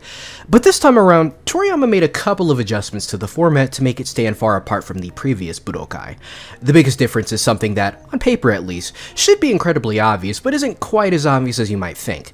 As I discussed in my segment on the previous tournament arc, a vast majority of the fights in the 21st tournament were there to facilitate comedic situations, such as Ranfan stripping down and trying to win against a monk, Krillin fighting a Redditor, and Goku constantly powering through things through BS means. Even the more serious fights used comedy all throughout it to remind the audience what they were reading, which was, a comedy. Overall, I'd say the previous tournament arc's ratio of funny was about 85% out of 100. If I'm to assess this arc, that ratio would drop to a staggering 15%. There is no Krillin pulling out panties mid-match to outsmart his opponent. There is no mid-match breaks where the fighters explain the intricacies of their "we fought so fast nobody could see us" kung fu movie moment. There are no female characters stripping down to their underwear, unfortunately and fortunately IMO. Sure, there's a character inflating himself briefly and another character going full haiku on their opponent mid-match, but moments like these are a rarity. And they aren't even given nearly as much focus as jokes from the previous tournament arc. Not only that, I'd say there's only 2 fights in the actual tournament bracket solely dedicated to the laughs. And really, 2 is being generous. One of these fights is comedic, but it feels that way by proxy, like it wasn't intentional the same way your Bacterian versus Krillin is. That's Goku versus Pamput, where Goku pretty much stands around while that cocky, hot-headed boxing celebrity superstar showboats and talks a big game only to get punched literally once and fold like a house of cards. This fight's existence is more so there to showcase Goku's post-time skip skills. The other match is between Jackie Chun and this Wolfman. Half of this fight is Jackie Chun just fucking with the guy. The other half, Jackie Chun using Krillin's head to hypnotize the Wolfman into thinking Krillin's big head is actually the moon. But other than that, that's literally it. After this, most of the fights are probably pretty straight, with the focus instead being on the main conflict of the arc instead of random comedic gags. The arc structure is actually similar to the prior tournament arc when you boil it all down. On one hand, you have Goku, our always lovely protagonist, who is gunning for first place. He's portrayed as a force of nature, practically untouchable compared to those around him, no matter how gifted or how much they've trained in the craft. Then you have another character on the side who, on one hand, you can interpret as an antagonistic force. On the other hand, they also act as our POV for the story. The story, very subtly, is about their path to victory. In the 21st Tenkaichi Budokai, that was Master Roshi under the alias of Jackie Chun. In the 22nd Tenkaichi Budokai, that role goes to Ten Shinhan, also known as Tien. The main conflict of the 22nd Tenkaichi Budokai is about the rivalry between the Turtle School and the Crane School, led by Roshi's old rival, the Crane Hermit, also known as Master Shen. The Crane School is made up of Ten Shinhan, an asshole with 3 eyes, and Chaozu, or Chaozu, an asshole who can't count. I find it fascinating how Toriyama always has to introduce new characters in pairs because it just seems so unnecessary when in cases like Ten and Chaozu, it's clear one is significantly more relevant than the other. Though I suppose the reason we have a duet here and not just Ten by himself is because initially this pair is to act as foils for Yamcha and Krillin, as they're the only turtle students around when the Crane frauds make their debut. During the first half of the tournament, this arc's main narrative is pretty clear-cut. Crane School versus Turtle School. It's all about the Turtle School students stuffing the mouth of these arrogant know-nothings, and of course, that's going to involve besting them. But as this arc goes along, the main focus shifts away from our simple our team versus their team one and towards something a little different. During the first match with Yamcha, Yamcha gets Yamcha'd and loses, leaving beating Tien responsibilities up to Krillin and Goku, but really just Goku. But then Tien fights Jackie Chun, the leader of the Turtle Hermit unit, and he tries to instill upon him the ideals of the Turtle School. Once you get to that fight, it becomes clear that this arc is really about Tien finding himself in the face of his upbringing, just like Jackie Chun in the previous tournament arc, making him a stand-in for the protagonist of the story arc, causing Tien to slowly start to doubt his own perspective on fighting, especially in the face of Goku, who, like in the previous tournament, is just tearing up the place. Really, when you boil it all down, this arc has a pretty basic plot. I am skimming over some of the details. For example, initially, Tien is very dismissive of Goku. He and Shen later want him dead after learning he was responsible for Tao Pai Pai's murder, because as it turns out, Tao Pai Pai was Shen's little brother. Now, I feel this arc's biggest strength is in its tournament fights. I did a lot of glazing for the last tournament arc's fights, but I feel those were impressive because it was the first time we'd really seen a whole bunch of them in such quick succession from Toriyama. They were good, but compared to what was to come, they otherwise wouldn't even register because, well, of all the arcs so far, this has the best fights. They're all very straightforward, focused to the point, and incredibly flashy. I haven't actually sat down and talked about any of the animation studios responsible for the show at all yet, and this has to do with the fact that I feel the various talents behind the franchise don't really start making themselves known until Dragon Ball Z gets underway. But slowly but surely, the cracks are starting to reveal that Dragon Ball has a team of hungry, talented animators ready to showcase their skills. Jackie Chun versus Tien, Goku versus Krillin, and of course, Goku versus Tien all cement themselves as some of the best fights in Dragon Ball. In fact, let me go over them and I'll provide further commentary for my thoughts and opinions on this arc. The first major confrontation is between Yamcha and Ten Shinhan. Yamcha, since its inception, has been clearly playing the role of the guy who shows up just to lose in order to show how powerful the villain is, and this fight is no different. To be fair, he does start out pretty even, Tien even noting that he's actually a little nervous because he wasn't expecting Yamcha to be this strong, but pretty quickly into the fight, he reveals he hasn't used most of his power and he quickly does away with Yamcha. Poor dolt. At the very least, the anime staff used the fight to shove in Yamcha's little insert song, Wolf Hurricane. It's pretty catchy. A shame that the Western Dragon Ball fandom is pretty ignorant to the amount of good insert songs this entire series has had, aside from Spirit vs. Spirit, Solid State Scouter, Battle Point Unlimited, and Ultimate Battle. Anyways, I think it's worth noting that this broken leg Yamcha receives puts him out of commission for the rest of this arc, and he isn't seen physically again until the arc's already over. This also goes for all the side characters who came to watch the tournament, as they all leave to join Yamcha at the hospital. A shame, but it's not like they were going to be doing too much. But I still do think Toriyama was leaving a lot of fun character interactions on the cutting room floor by doing this. Interestingly enough, unlike all the other tournament arcs, the anime version of the 22nd Tenkaichi Budokai takes place over a period of several days. This was a decision that was so clearly made so they could bring all the other side characters back into the fold as soon as possible in order to facilitate more cutaway gags. At least that's my assumption. But it makes a lot of sense given randomly cutting away from fight scenes to characters observing and discussing the fight is a common practice amongst shonen anime that were released on a weekly basis in order to fill up the runtime and pad out episodes. I feel in most instances this is like one of my least favorite shonen tropes out there, as it often takes away from the fight scenes, but believe it or not, I think OG Dragon Ball is one of the few that can get away with doing something like this. I think the anime version really showcases the potential versatility of the side cast with the various humorous cutaway gags we see throughout the anime version of the tournament. Bulma getting into constant arguments with Master Shen, Bulma punching the shit out of Oolong unintentionally deserved after what he did in the first arc, and literally anything Launch does. Launch really comes into her own during this arc. In contrast to previous arcs, she's most commonly seen in her bad blonde form as opposed to her good blue form, and it seems that whereas before the blonde Launch was 100% hostile towards the main cast, it seems that during the time skip she's mellowed out towards them. I think what makes her so golden is that she sits in such stark contrast to the overly jovial, goofy, and for the most part at least, upbeat characters, as she's written to be this delinquent asshole who is kind of off doing her own thing but just so happens to know them. Like early on when the group wants to get good seats for the fights, her solution is to start shooting up the place. Or when the manager of one of Goku's fighters attempts to kidnap Goku, Launch gives chase purely because she'd bought him ice cream. And really, all of her banter with the squad during cutaway gags are gold. It's common knowledge that once we get into the Z portion of Dragon Ball, Launch is a casualty of the switch to the more serious narratives, as she's entirely written out. I found that in more hardcore sectors of the Dragon Ball fandom, in contrast to other parts of it who will lament her disappearance from the story as a tragedy, it's welcome and just seen as an inevitability, as Launch's whole character was often written as a one-note gag that overstayed its welcome by the end of the first half of Dragon Ball. But the little snippets Toriyama writes for her, and especially the stuff Toei does, really proves that this didn't have to be the case. If Dragon Ball Super or Daima or Heroes or whatever the fuck is going to do anything in the future, they could at least bring Launch back for me, because honestly, after finishing Dragon Ball, I think she might just be one of my favorite characters in the show, but I'll get back to this subject later. Krillin and Chaozu end up going at it, and while Krillin is at a huge disadvantage due to his inability to do things Chaozu can do, such as fly, use telekinesis, and most importantly turn himself into a human drill, Chaozu is also at a disadvantage due to his inability not to stop what he's doing and count with his fingers if asked a basic math question. He just like me for real. Anyways, Krillin wins via math. And I hate to admit it, but if we were ever to come to blows, I feel like strength-wise I could match Krillin pretty easily. He's a fucking bitch. But the math thing makes him basically untouchable. Like, math is like my only weakness.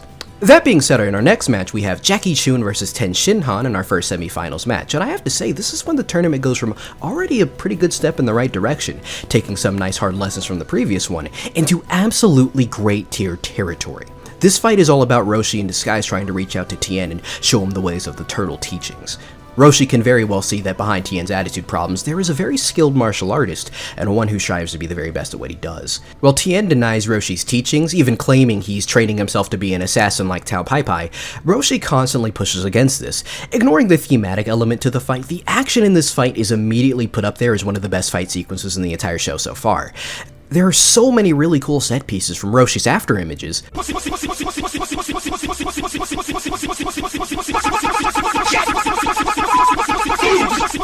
to Tien revealing the Taiyo Ken or solar flare technique, which blinds everyone in the vicinity. He uses this to land a monstrous blow on Roshi, which I'm genuinely surprised he survived. There are so many insanely cool and memorable set pieces. The choreography is firing on all cylinders, and man, that surprise ending. Roshi has been all about proving to the next generation that they always need to be ready, because there will always be stronger men out there for them to fight. And so they should never quit training and building themselves up. That martial arts isn't about being the strongest, it's about bettering yourself and becoming stronger. But seeing the passion of kids like Tien and his own students, especially Goku, Roshi eliminates himself, recognizing that his services are no longer needed. The next generation of warriors doesn't need someone like him to motivate them. The likes of Goku, Tien, Krillin, and Yamcha are all stepping up to the plate, and will never step down out of some sense of satisfaction. Plus, it was clear that Goku had already surpassed him, Tien was stronger than him, and Yamcha and Krillin would inevitably be too. Roshi exits stage right, stepping aside for the future. And even after all this is done, once Krillin and Goku's fight is underway, he makes sure to talk to Tien, who, mid-fight, learned of his secret identity, and discuss what he was trying to get across with him further. You know, in spite of all of the issues some people may have with Roshi's character, and how in many areas he wouldn't fly today, Roshi proves that he's an incredibly mature, well-meaning teacher. Genuinely, he has been the heart and soul of this narrative for two of its strongest arcs. And if it wasn't for the arc that was going to come next, I'd say this whole sequence perfectly rounds out his character. I can at least say all of this made Roshi go from a character I respected to honestly really liked. Wish we got more of this Roshi all the time after Z starts, because I feel most people aren't familiar with this fatherly, wise old sage version of Roshi. Though thankfully Super did a lot of work to bring this back, which for all the shit I've given Super, that I'm grateful for. Now, Goku versus Krillin. Man, what a match. This is a fight that exists purely to showcase the sheer difference in skill and power between Goku and Krillin, but, like, damn man, this match is so fun. You can tell throughout the entire thing, this is just two bros being bros, having an absolute blast, having this opportunity to face each other. Bulma and the rest of the squad are off on the sides cheering them on the entire time, honestly cheering harder than they do for any of the other matches, which includes the finals, mind you. The sun is setting off in the distance, and the whole time the Tenkaichi Budokai theme from the previous tournament is blaring in the background. This is a fight that doesn't really need to be intricate. And it certainly isn't when compared to most of the fights surrounding this one, but in spite of that, I had this huge grin on my face while watching it. It's like I was in the stands with the side characters, cheering on these friends I've known for years who were just having a blast fighting each other. It really showcases how good Toriyama has been at making me love this cast of characters, because this fight means nothing in the grand scheme of things, yet I was fully absorbed in it, in spite of that. It helps that, again, it has the best fight choreography we've seen up to this point. Think Jackie Chun vs. Goku's ending, but spread across the entire fight. At this point in the series, one of the best studios working on the show has to be Last House, who are one of the many studios Toei has outsourced animation responsibilities to. In particular, shout out to the sequence by Shida Naotoshi, which flows incredibly well and is genuinely the single best part of the fight IMO. Shida would later go on to become one of Toei's top animators, handling some of the most important scenes in several of their anime long after Dragon Ball, but this was one of his first major cuts of animation. It's crazy, right? Because in terms of story, this match only exists to showcase the difference in scale of power between Goku and Krillin. It really has no meaning outside of that. And particularly in the anime, it could have been just a couple minutes just to get straight to the point, which is that Goku has advanced so much in the past 3 years that he's more than a match for Tien. And yet I found myself getting super into it despite that, not because I desperately wanted to see either of my boys win the thing, but because the whole time you can tell there's an element of fun to it. I also feel the solid character writing of this arc also plays a part in this too. By the time this video comes out, I've probably already released my FMA video on the subject, but to me, effective character writing is just letting the characters be themselves, not focusing so much on their character development or backstory, but just writing people. It's hard to really explain, as I feel this phenomenon isn't really talked about much within the anime community or really in writing in general, but I certainly feel it played a part in me enjoying this fight. Now that being said, I've been talking a lot about how this fight is all about showcasing Goku's skill, but it doesn't quite start out like that. In fact, when the fight starts, emphasis is placed on how pretty even these two fighters are. They're trading blows back and forth, the characters and the audience have a hard time telling who was stronger of the two. However, as the fight goes on, it's clear that Goku is much stronger. Krillin ends up on the back foot and realizes that this is the case, so understanding he can't beat Goku in head-to-head combat, he chooses to try and outsmart his dumbass best friend. He distracts Goku by firing a Kamehameha at him, which Goku advises Krillin against, pointing out that he'll just block it, which he does. I'm mentioning this because goddamn is that cold as fuck. Dude blocked a Kamehameha with one hand, didn't even break a sweat. Anyways, Krillin uses this as an opportunity to grab Goku's tail, demobilizing him pretty much instantly upon being touched there. Krillin appears to have won the match with this cheap move, but it turns out, no. Goku trained his tail during the 3 years he was out and about, and then he proceeded to vanish before Krillin's eyes. Once he's confused Krillin in the crowd enough, he pops back into existence and jump scares Krillin out of the ring, decisively winning their battle. Now that being said, Tien, who was fresh off his conversation with Roshi, points out how Goku didn't actually scare him out of the ring. In the second in between Goku reappearing and Krillin falling out of the ring, Goku hits a series of blink or not you'll still fucking miss it attacks that results in Krillin getting knocked out of the ring. Now with that fight being good and over with, the stage is finally set for the finals. It's gonna be Goku versus Tien, Turtle versus Crane, and going into this, you can see that story is actually being set up in a manner similar to the previous tournament arc. Goku up to this point has been the favorite to take down the arrogant asshole Ten Shinhan, but after his match with Roshi, that arrogance has already had a hole punch through it. Now Ten is kind of questioning his outlook on martial arts. While Goku isn't the antagonist in this scenario, this fight Ten Shinhan is having being more man versus self after all, he is a tool for this larger narrative, and it ends up making Ten feel a bit more like the protagonist of this coming segment, as he has the most to gain and the most to lose from this conflict. But he swears he won't let it bother him in the coming fight, and with that, the next day comes and the fight is on. And immediately, this fight starts out strong. I've got to shout out the team responsible for this episode. The camera angles are immediately very eye-catching, particularly this one of Goku dashing at Tien that's shot from underneath him. And especially this phenomenal one of Goku doing this little flip out of the ground with the light rays reflecting off of the imaginary camera. That's an incredibly creative directorial choice, if I must say so. And in general, this opening sequence is just animated by Katsuyoshi Nakatsuru. It's drawn so incredibly well, and the animation on top of that is incredibly smooth, from Goku bouncing around the ring, this rotation shot of Tien, and finally Tien beating the absolute shit out of Goku against the wall. It's pretty often that when Dragon Ball fans try to convince fans of the franchise who have either avoided Dragon Ball or hesitant to start it, they'll share this fight sequence with them to change their mind. It's really that good. And the rest of this fight's pretty damn good too. Toriyama and Toei just really locked the fuck in for the last few tournament fights, and it really shows. So getting back to the story itself, both opponents showcase that each of them have a specific leg up on each other. Every time it appears Tien has the advantage, Goku gets back up and shows that in fact he's the one with the advantage. Then when it appears Goku has the upper hand, Tien finds some way to get around him. But eventually it appears Tien is the one with all the momentum, as he's able to very swiftly get some easy strikes on Goku. But it is because of how easy these strikes come, and Goku's confusion as to how he's getting hit so easily, that Tien realizes something is up. Turns out Master Shen has been forcing Chaozu to hold Goku in place for Tien to get some easy Ws. This absolutely infuriates Tien, who demands Chaozu stop interfering with the fight. As Chaozu is a good friend, he listens, but Shen isn't having any of it and demands Chaozu use his powers to kill Goku instead. Tien rejects this demand, so now Master Shen demands Chaozu kill Goku and Tien, but Chaozu rejects this demand as well, so Master Shen decides to take matters into his own hand and kill all three. But right as things appear to get really bad, Master Roshi fires off a Kamehameha at him, flinging him out of the plot entirely. With that, Tien now has no longer any restraints. Yeah, I know that's a very abridged way of putting, the conclusion to Tien's story here. I must say, it is a pretty good, character arc and just story arc in general, especially so for, what we've seen so far in Dragon Ball. I just do feel it is a little rushed. I get that this was probably the first time Toriyama really tried something like this, but the whole change from I'm an arrogant asshole to, you know what, I'm an honorable fighter, I should start acting like one, is a bit sudden, and I do feel it is a bit sudden in this fight too.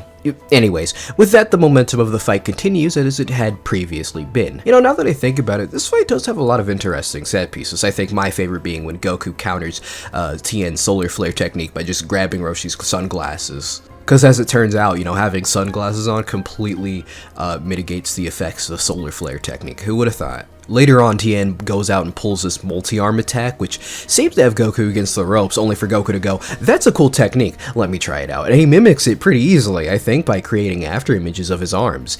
In general, I noticed that compared to the previous fight between Goku and Krillin, this fight's focus is much more on set pieces and specific techniques. I suppose this may be a result of perhaps the manga version of the previous fight not being too detailed, so the Toei staff had to fill in the blanks. Now that I think about it, that does make me wonder which of the fights I prefer. The animation and choreography in the previous fight was more than enough to carry it in my eyes, but at the same time the narrative being told in this fight is super intriguing. Tien's journey to accepting that he doesn't really want to be the evil assassin he was raised to be, respecting Goku, was something I found really interesting. Sure, it's not the most in-depth with itself. I think Toriyama could have done a couple things to make it more engaging and more satisfying. I feel some of the elements for the emotional narrative happen a bit too suddenly, but I enjoyed what I saw in this. Of course, I'm not even done relaying the events of the fight yet though, so I should probably do that first. So Tien, seeing the writing on the wall with how Goku and him are just way too evenly matched, decides he's going to take advantage of one of the few abilities he has that Goku can't match. See, I mentioned this in passing when discussing the fight between Chaozu and Krillin, but both Tien and Chaozu, yeah, they could fucking fly. Flight becomes such an important part of these stories in the future, and the characters can already jump up incredibly high and basically float up there forever thanks to the power of anime bullshit, so it's kinda surprising to think about how we're only now just seeing flight become an important element in this narrative. Anyways, Tien's plan is to destroy the ring, basically guaranteeing Goku will ring out. To do this, he employs a forbidden technique, the Ki Ko-Ho, or Tri-Beam. It's a technique so powerful it'll sap some of Tien's life force away, which is exactly why it becomes his only technique in Dragon Ball Z and Super.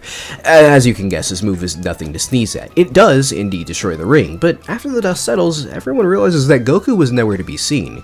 Goku did suggest he'd block or tank the technique, so, guess he's dead? Nah, turns out Goku chose to jump over it last minute and is now in the sky. Tien joins him up there, and it's clear now Goku is practically out of energy. All that Tien has to do is sit there and, well, wait for gravity to do its job and somehow not kill Goku in the process. I get he's superhuman, but it's kind of surprising how little an effect of gravity will have on his shins. Either way, Goku actually has just enough strength to pull off a Kamehameha, but instead of firing it at 10, he fires it away from 10, sending him at 10. This catches 10 off guard, and Goku is able to land a decisive hit against him. A decisive hit that sends both fighters flying back towards the earth below. Goku manages to use his remaining strength to at least guarantee he'll hit the floor last. So with everything said and done, it looks like Goku's all set to make up for his defeat in the previous tournament. What the fuck, y'all? God damn! God damn! God damn! Goku may be the main character of this anime, but in truth this wasn't his fight to win.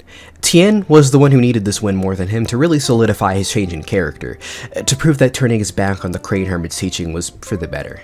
And man, that scene of the crowd celebrating both fighters for an absolutely phenomenal matchup, with Yamcha bringing everyone together in order to applaud both fighters.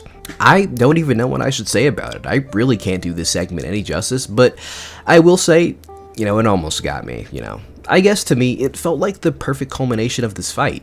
Sure, Goku didn't win, but his ideas did. So in a way, it kind of felt like both of them won this round. With the tournament now over, the squad, now joined by Chaozu and Tien, join together and head out to get something to eat like at the end of the last tournament. And with that, the 22nd Tenkaichi Budokai comes to a close. And man, what an arc. I really don't want to blow my load here now instead of at the end of the video when I intend to give my final overall thoughts, but this is honestly my favorite arc in the OG Dragon Ball. I think it features the most engaging narrative and capitalizes on that narrative the best with the best character interactions and the best fight scenes. Don't get me wrong, the next tournament is a pretty close second, but when we get there, you'll see why I prefer this one over that one. Personally, I think this arc showcases that Toriyama had really learned the right lessons from the previous two arcs. He'd already been experimenting with more overarching storytelling as opposed to the more episodic jovial stuff from the first two, and he put his understanding to good use in this arc. Also, his ability to pen amazing fight scenes has definitely gone up. I think most importantly, Toriyama made a more subtle shift away from the overly jovial comedic tone of prior arcs, focusing his attention on a more focused overarching narrative. I very much feel the need to make it clear that during this arc, Dragon Ball wasn't done being comedic. After all, the Tien fight, despite how serious it might have come off, still had the moment where Tien goes full Haikyuu boy on Goku, hitting him around like a volleyball, literally. You could tell based on stuff like that Dragon Ball wasn't quite done being comedic just yet. But nonetheless, when you really sit down and look at the priorities and the attention and focus this arc had towards more serious storytelling, it was clear that Toriyama was, kind of subtly up to something. Maybe it was a desire to match the success of fellow shonen such as Fist of the North Star, or just because either or both Toriyama or Torishima just wanted to do something a little different with the story. But Dragon Ball was starting to shift its priorities as a narrative. It hadn't shedded its comedic roots quite yet. The tournament still chose to feature many joke matches, and even the more serious ones featured incredibly out-of-pocket comedic moments to retain a bit of that Dragon Ball brevity. But this wasn't to last. This arc made it clear that Toriyama was about to make a change. All that was left was for Toriyama to pull the trigger.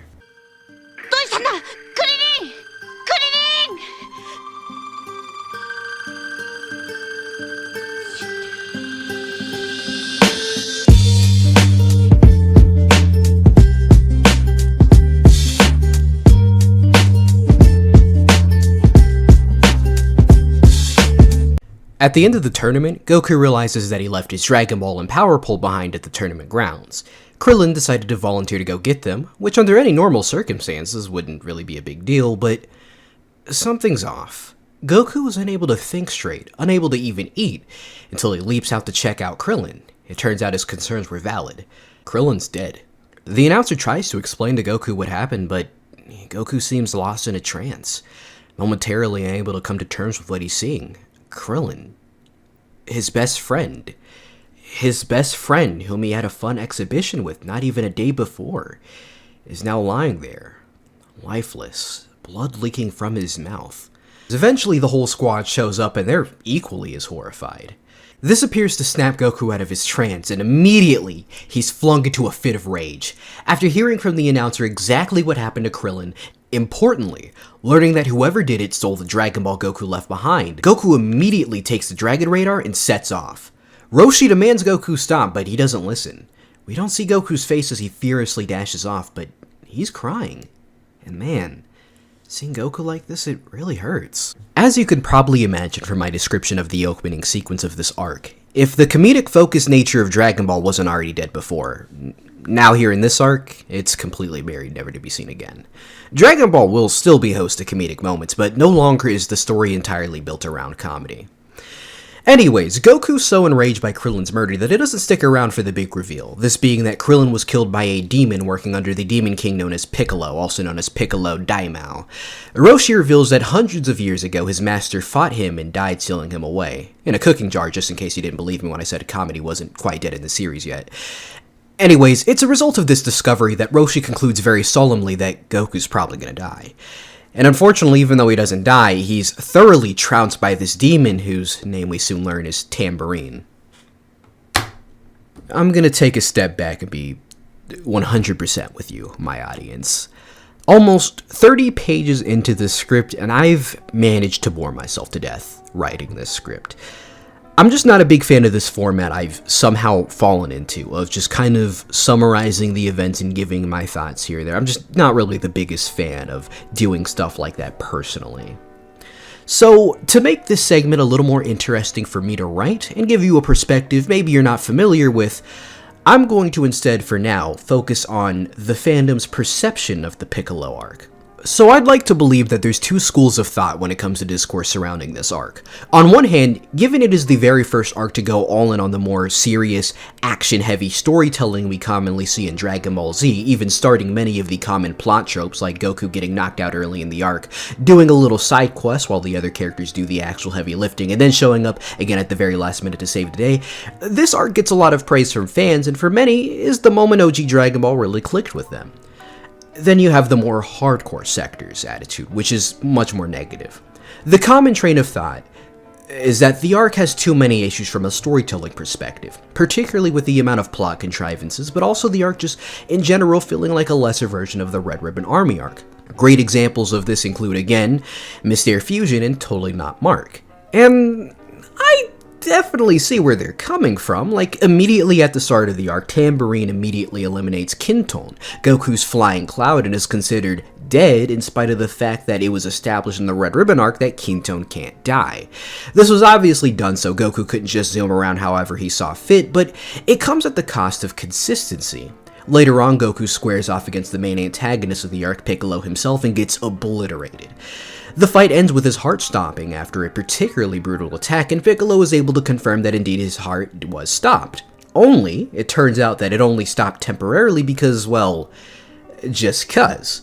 The big one for a lot of people is that despite the Red Ribbon arc having this big segment dedicated to Goku fighting over tap water, thinking that it's some sort of legendary get strong quick potion to learn the lesson that there is no easy path to strength, it turns out there actually is. Master Korin just happened to have some powerful water lying around, and after drinking it, Goku was 1,000,000,000 more times powerful. This arc just reeks of contrivances and inconsistencies, and I have to agree, it gets out of hand. Now, if I'm to be 200% with you guys, I was supposed to have a segment in my script where I talked about the Red Ribbon Army comparisons and argue that, yeah, I completely understand that, I think it's completely fair, but I forgot to do that. So, let's just say that, yeah, I think the Red Ribbon Army comparisons are fair. I don't remember what they were, but I recall correctly believing that, you know, overall, there is a lot of overlap between the story of the Red Ribbon Army saga and the Piccolo arc.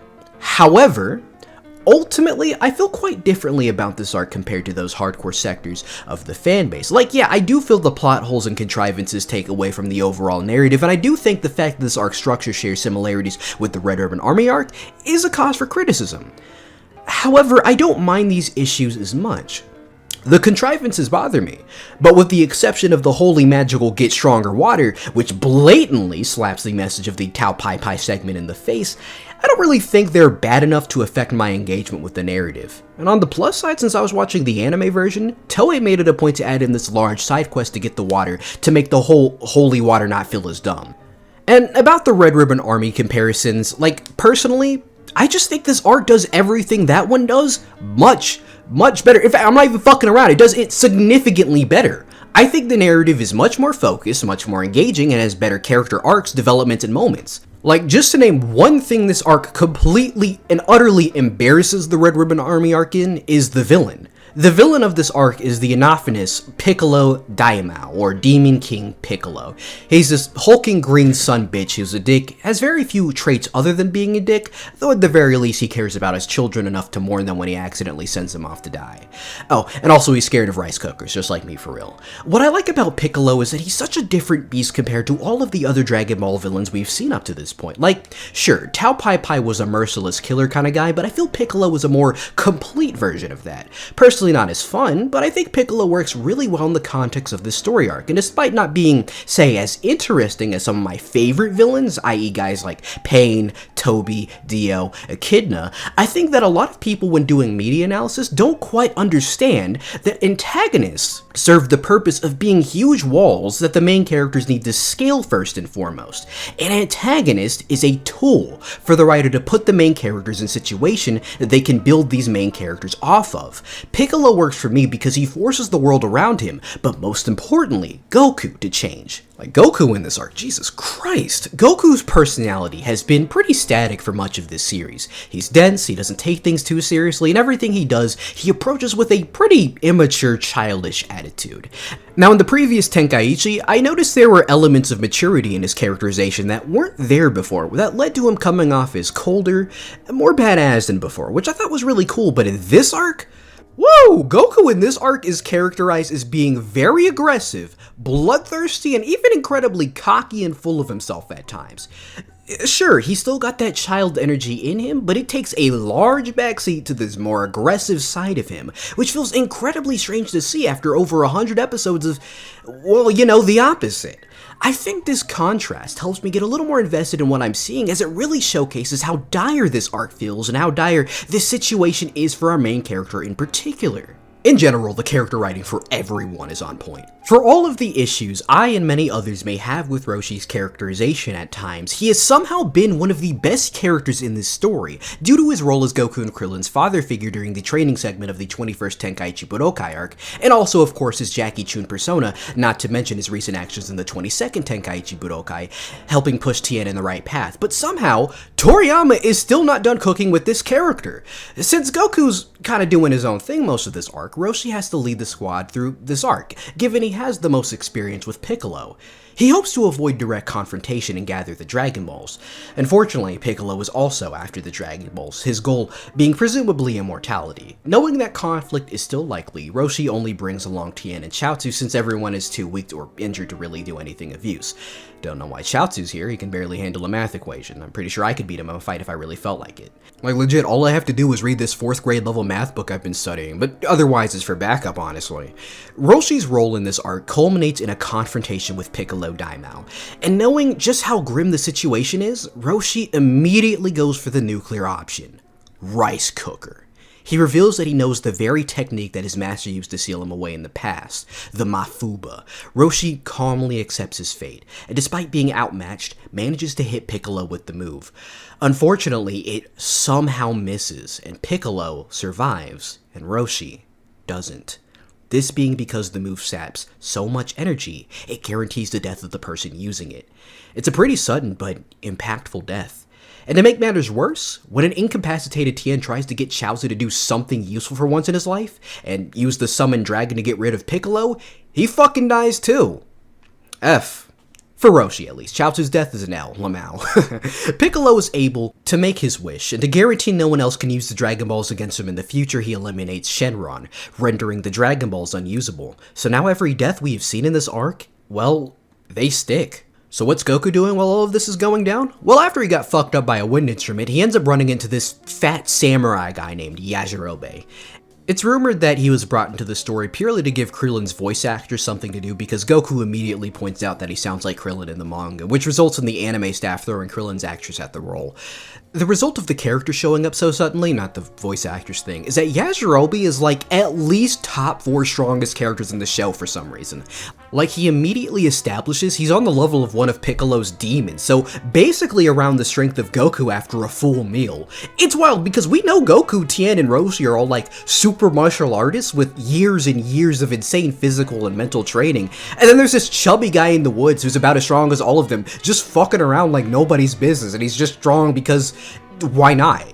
Honestly, this might be a fiery hot take, but he's honestly one of my favorite characters. He bounces off of Goku so perfectly in this arc, and I really enjoy his commentary over the events of the story. Highlight being when Goku's about to fight Piccolo, and it goes, yep, Goku's dead. I love this guy so much. Hot take, he's the hottest character in the show. Speaking of favorite characters, Launch is also in this arc. Yeah, I kind of just want an excuse to talk about her. You know, since I'm on the subject, one very interesting scene early on in this arc is when the group was waiting for Goku to come back from fighting Tambourine. She's visibly holding back tears when holding Krillin's body. A great subtle character moment that showcases a level of growth and attachment to the cast that wasn't there before. That's ruined by Chaozu giving this bum-ass blank stare. It's like, motherfucker, why are you looking at me like that? Anyways, Launch is great in this arc. Shoutouts to that scene where Piccolo lets all the prisoners free and abolishes all laws, and Launch is just like, I don't know what you guys are talking about, this is great news. I loved her so much, you guys wouldn't understand. Now that I think about it, this is also the arc where Launch starts crushing on Tien, which I think is a really fun little gag for the character that gives an extra layer of something to do, you know? I think that's really fun, but it's played up even better in the next arc, but obviously we aren't there yet. Speaking of the three-eyed guy himself, he's in this arc. After all is said and done with the previous arc, Tien has quickly matured into a much more modest, humble guy. I forgot to mention, but he offered Goku the prize money because he only won due to, you know, the sheer luck of Goku getting hit by a car. I do feel Tien does kind of take a backseat role for the first half of this arc, kind of being there to listen and learn from Roshi and all, who's the real star of this side plot, but once Roshi and the L-Keeper are killed, Tien takes it upon himself to take down Piccolo, as given Roshi is dead, Goku's presumed dead after not returning from the fight with Tambourine, and he's unfortunately unaware that the god Yajirobe is casually roaming around the woods out there. He believes he is the last hope. While Yamcha and the squad offer their assistance, he chooses to go it alone, wanting to take the responsibility and wait on his own. He hopes to learn the Mafuba to still Piccolo, as otherwise he stands no chance. Okay, tangent aside, Yajirobe gives Goku his Dragon Ball after realizing that Piccolo is after them, as he'd rather not get on the Demon King's shit list. He also gives Goku food, which is all Goku needed to absolutely wipe the floor with Tambourine when he returned to take Yajirobe's Dragon Ball. With 2 of his minions killed, Piccolo starts to get concerned and decides to personally investigating, and upon learning it was Goku who was responsible, a fight ensues. Now, the first Piccolo fight really exemplifies the changes Toriyama has made to the story tonally, as it is significantly more brutal than any of the fights that have come before it.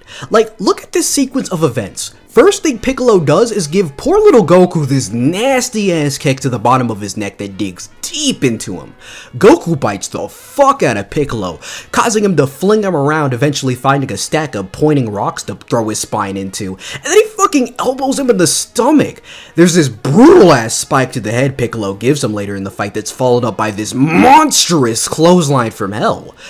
Up to this point, the most brutal thing I think we've seen in the story was Murasaki getting his anus investigated during the Red Ribbon Army arc. Seriously though, this fight and a lot of the surrounding ones are just brutal in comparison to the many ones we've seen up to this point, and it really helps showcase the change in tone the story has undertaken.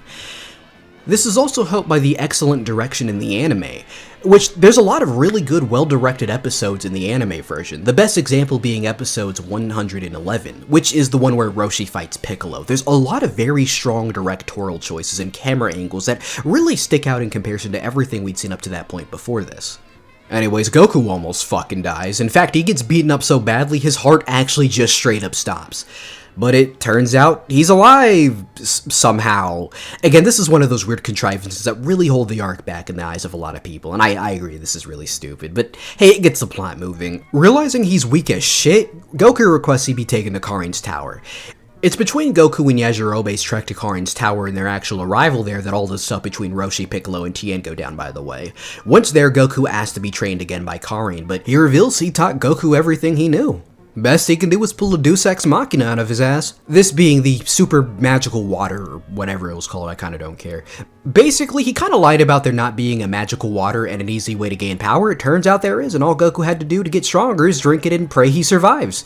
Now, as I mentioned earlier, the anime version added a little filler episode where Goku was out to find the magical water with Yajirobe. Basically, to go and find it, they have to go to this ice palace place, and Goku has to fight fake versions of the squad, and once they do find the magical water, the events play out similarly to how they do in the manga. Goku drinks it and suffers and struggles on the ground for a while. Don't you love it when you gotta redo your audio because you misplace your fucking files? It's fucking great. I love this fucking job. In the meanwhile, I forgot to mention, but Piccolo made a wish with the Dragon Balls after murdering Chaozu. This wish was for his youth again. Now Piccolo is significantly stronger, and he uses this opportunity to take over Earth by attacking the capital city. A small scuffle goes down, but once he's done, he makes a worldwide broadcast. Basically, laws are abolished, police are abolished, and jails are abolished. Anyway, skipping ahead a bit, this is where Tien shows up to save the day, but it turns out he's got a bad case of the Yamchas, so he literally shows up just to get his ass beat. An entire training arc for nothing. Well, not entirely. Him getting his ass kicks helped showcase just how powerful Goku becomes by the time he actually arrives.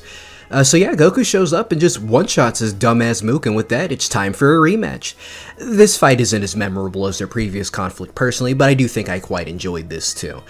Since it's been a while, I don't really have much to say about it because I don't really remember what went down in this fight to the, exact T, but I will say it was pretty good. In fact, I, at the time, felt it was one of the best in the series up to this point. I think the highlight was definitely Goku mentioning, hey, I've got a tail, so maybe I'm an alien, who knows, like, does he know? Anyways, let me get straight to the end with this. The fight ends with Tien becoming a hostage, Goku being forced to go along with Piccolo's dastardly orders to stand still and get hit by some rocks until he's all out of usable limbs.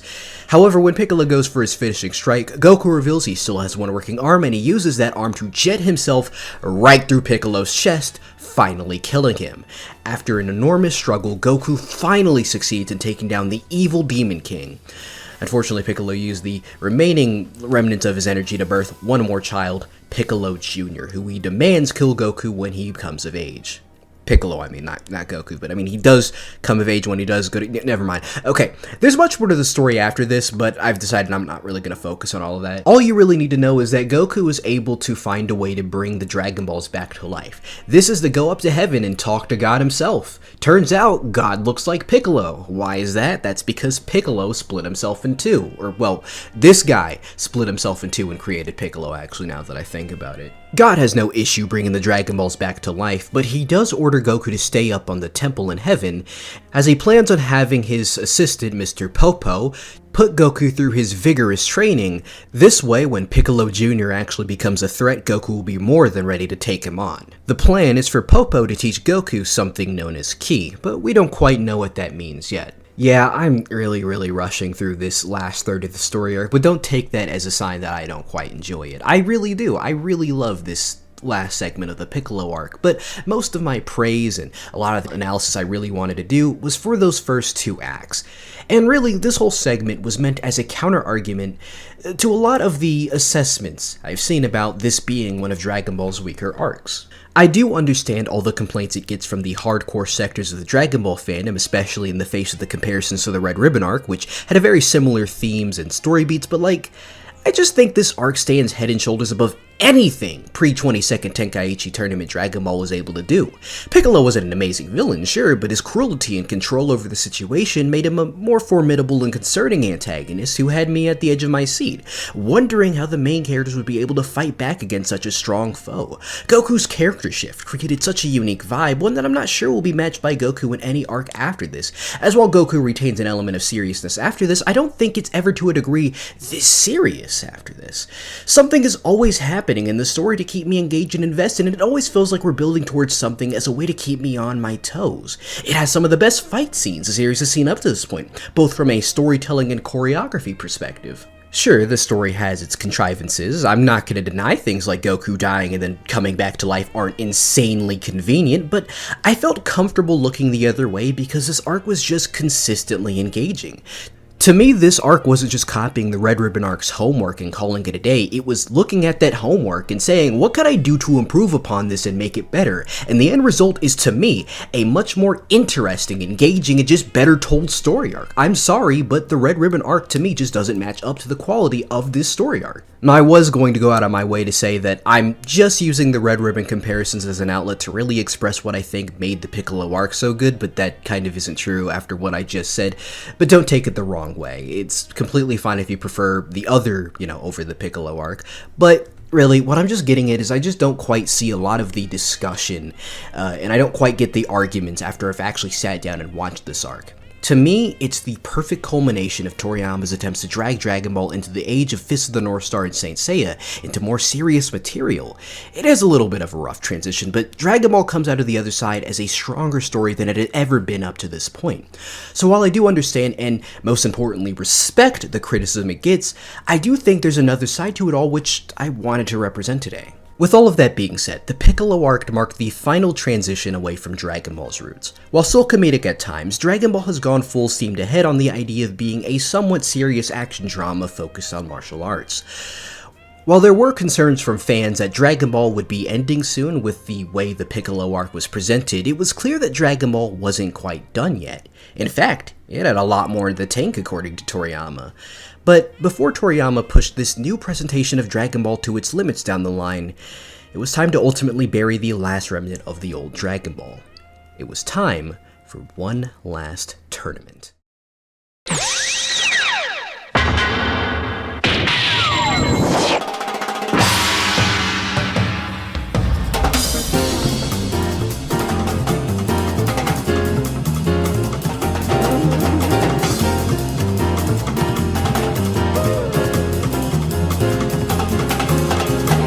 Okay, first things first, Goku's a grown-ass man now. I get that for most people their mental image of Goku is this adult form because Z, where he is an adult, is the most popular part of the series.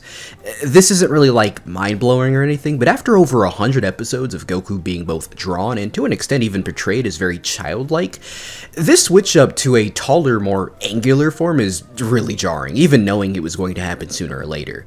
From what I've heard, the decision to do this was made primarily because Toriyama felt a taller Goku would make it easier to draw fights. You know what, fair, though I also wonder if this was a result of the landscape of Shounen Jump.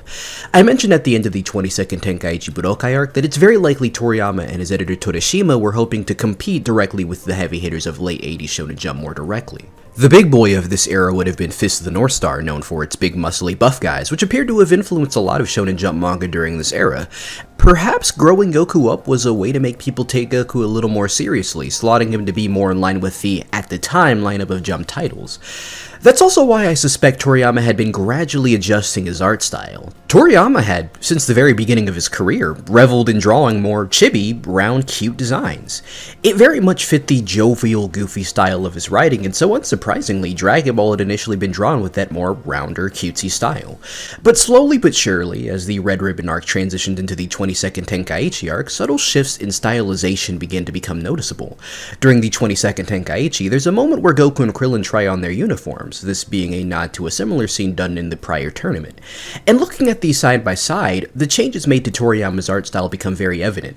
Characters are slightly taller, and things are much less pudgy and more angular. Now mind you, these changes aren't particularly huge, and even as the 22nd Tenkaichi transitions into the Piccolo arc, the art style still maintains this slightly more angular take on Toriyama's already iconic round style. But when this arc drops, the attempts, or better yet the pretense of an attempt, to bridge the round shapes with slight angles is dropped entirely as suddenly Dragon Ball characters have developed very angular designs, making them appear much sharper, much more mature, and less cute. Not to say my boys and girls aren't cute. I'd go as far as say they're the cutest they've ever been. Especially Launch. I love her. Shame this is her last arc in the series, but my point is, these designs fundamentally and very drastically alter the entire vibe of Dragon Ball. Something I didn't really think about until just now, but the tone of the Piccolo arc very much clashed with the still somewhat chibi art style Toriyama had given Dragon Ball. I don't believe there was anything wrong with that. In fact, I'd make the argument that was something I found to be a part of the appeal of that arc, as Dragon Ball, despite an abrupt transformation to a much darker series after so many chapters of primarily being goofy, was still the very same Dragon Ball that started with a teenage girl shooting a 12-year-old in the face. But now, with Goku being an adult, the cast having these much more angular, detailed designs, it makes me feel like that Dragon Ball is long behind us, that we're about to enter a new era of Dragon Ball. And I think it goes without saying, but I'm pretty confident that was the intention. With this arc, I imagine the intentions are to showcase just how far Dragon Ball has come. 3 arcs ago, the tournament was a setting for fun, goofy matches that showcased Toriyama's comedic chops. Here we are 3 arcs later, and that very same setting is going to be a showcase for Toriyama's paneling and choreography skill. The very thing he's going to use to prove that Dragon Ball is no longer just a gag manga, but a story that can stand toe-to-toe with the rest of the big boys in Jump.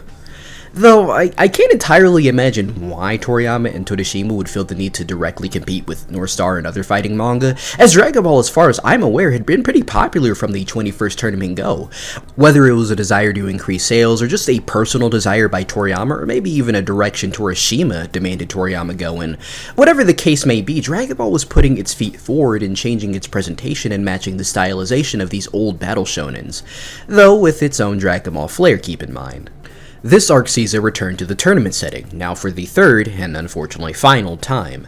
I imagine the goal being to really solidify to the audience the change of tone in the story. Though the 23rd Tenkaichi is much less bleak and gritty tonally compared to its preceding arc. In fact, I'd say for the most part, this is arguably a return to form to Dragon Ball's more comedic style, just there really isn't much in the way of dedicated comedy the same way the first 3 arcs or even the 22nd Tenkaichi was.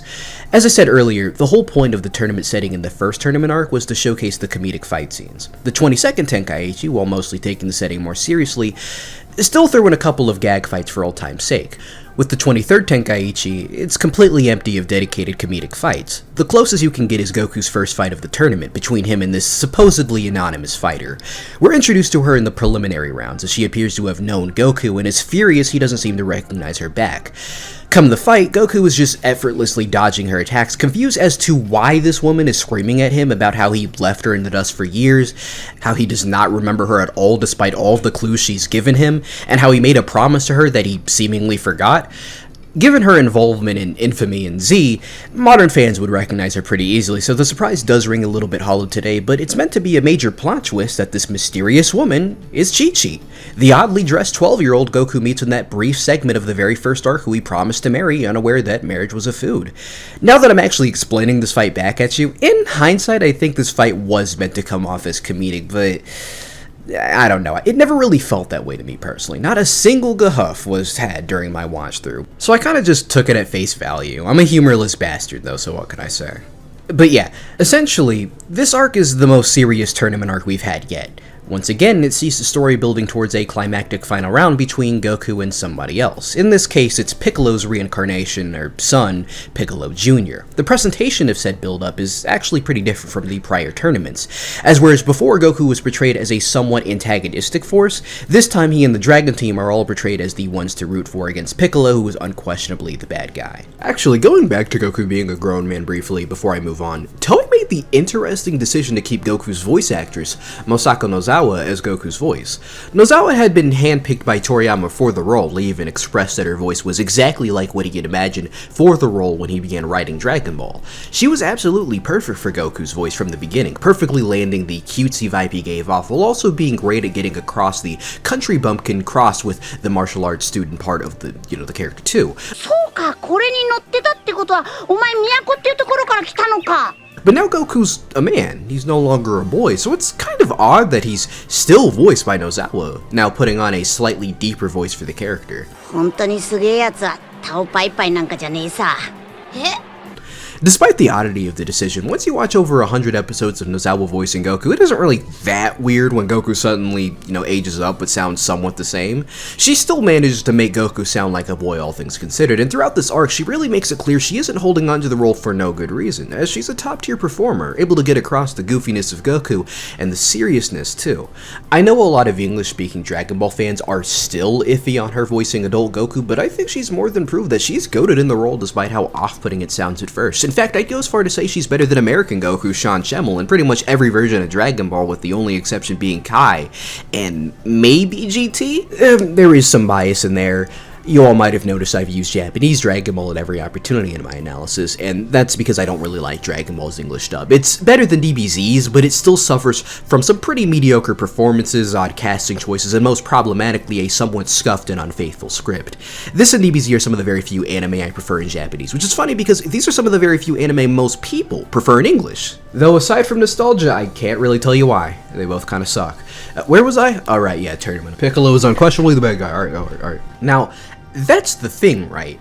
This arc is all about the build-up towards the conflict between Goku and Piccolo Jr.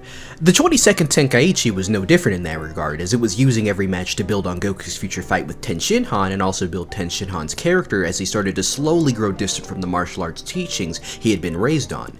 In building the conflict between Goku and Piccolo, I kind of feel this arc kinda doesn't really do a great job at that, at least compared to what had been done previously, and fundamentally that really holds this arc back. Of all the Dragon Ball arcs so far, this is right below the previous two for me, though easily above the ones before that.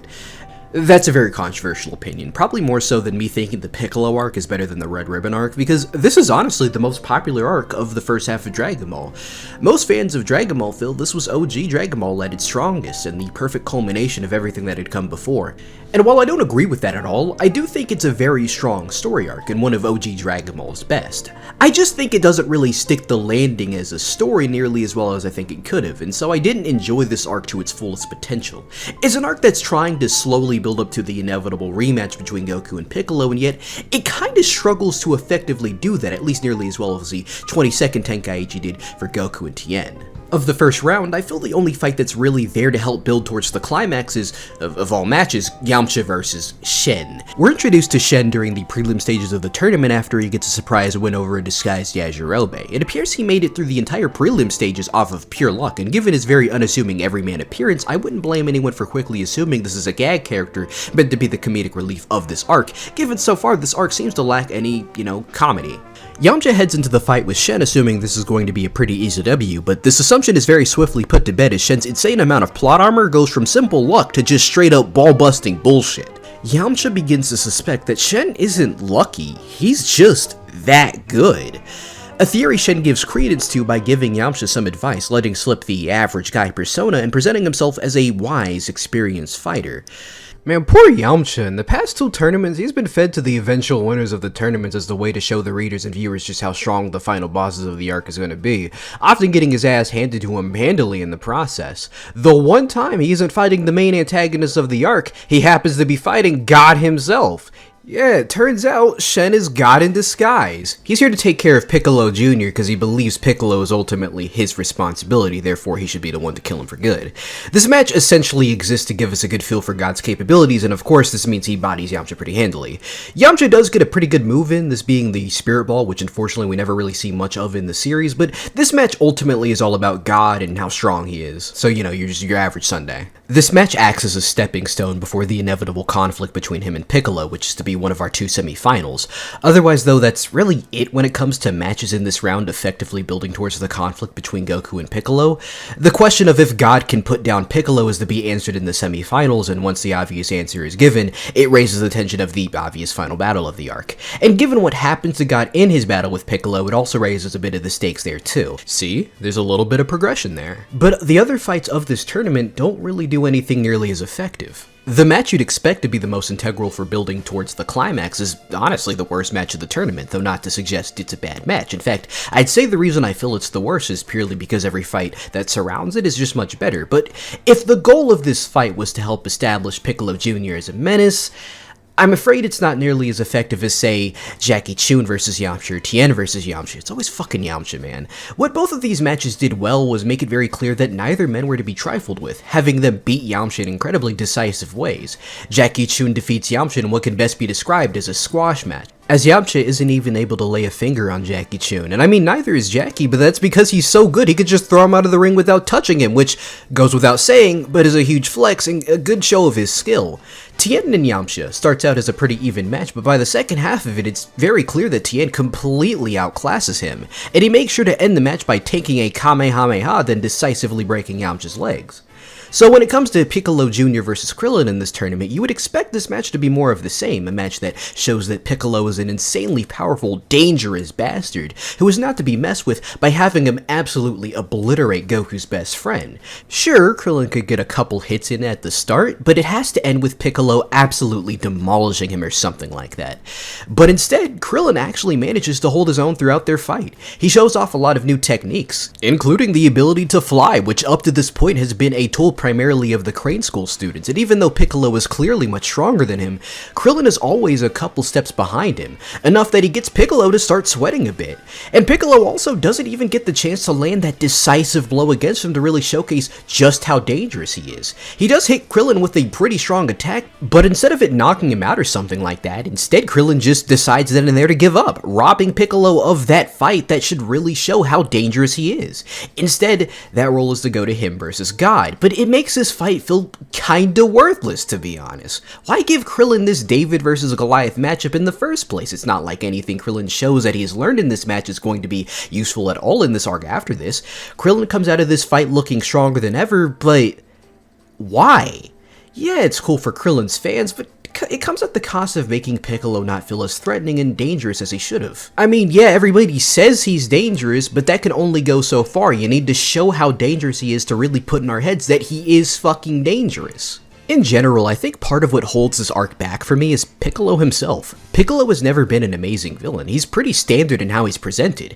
He's an evil bastard who does evil things, but what I liked so much about him was how much he commanded the story, how the world was shifting around his mere presence, causing Goku to let his childishness to slip as he became vengeful and bloodthirsty as a result of Piccolo causing the death of his best friend, causing the tone of this previously happy-go-lucky and upbeat story to go in a colder, darker direction.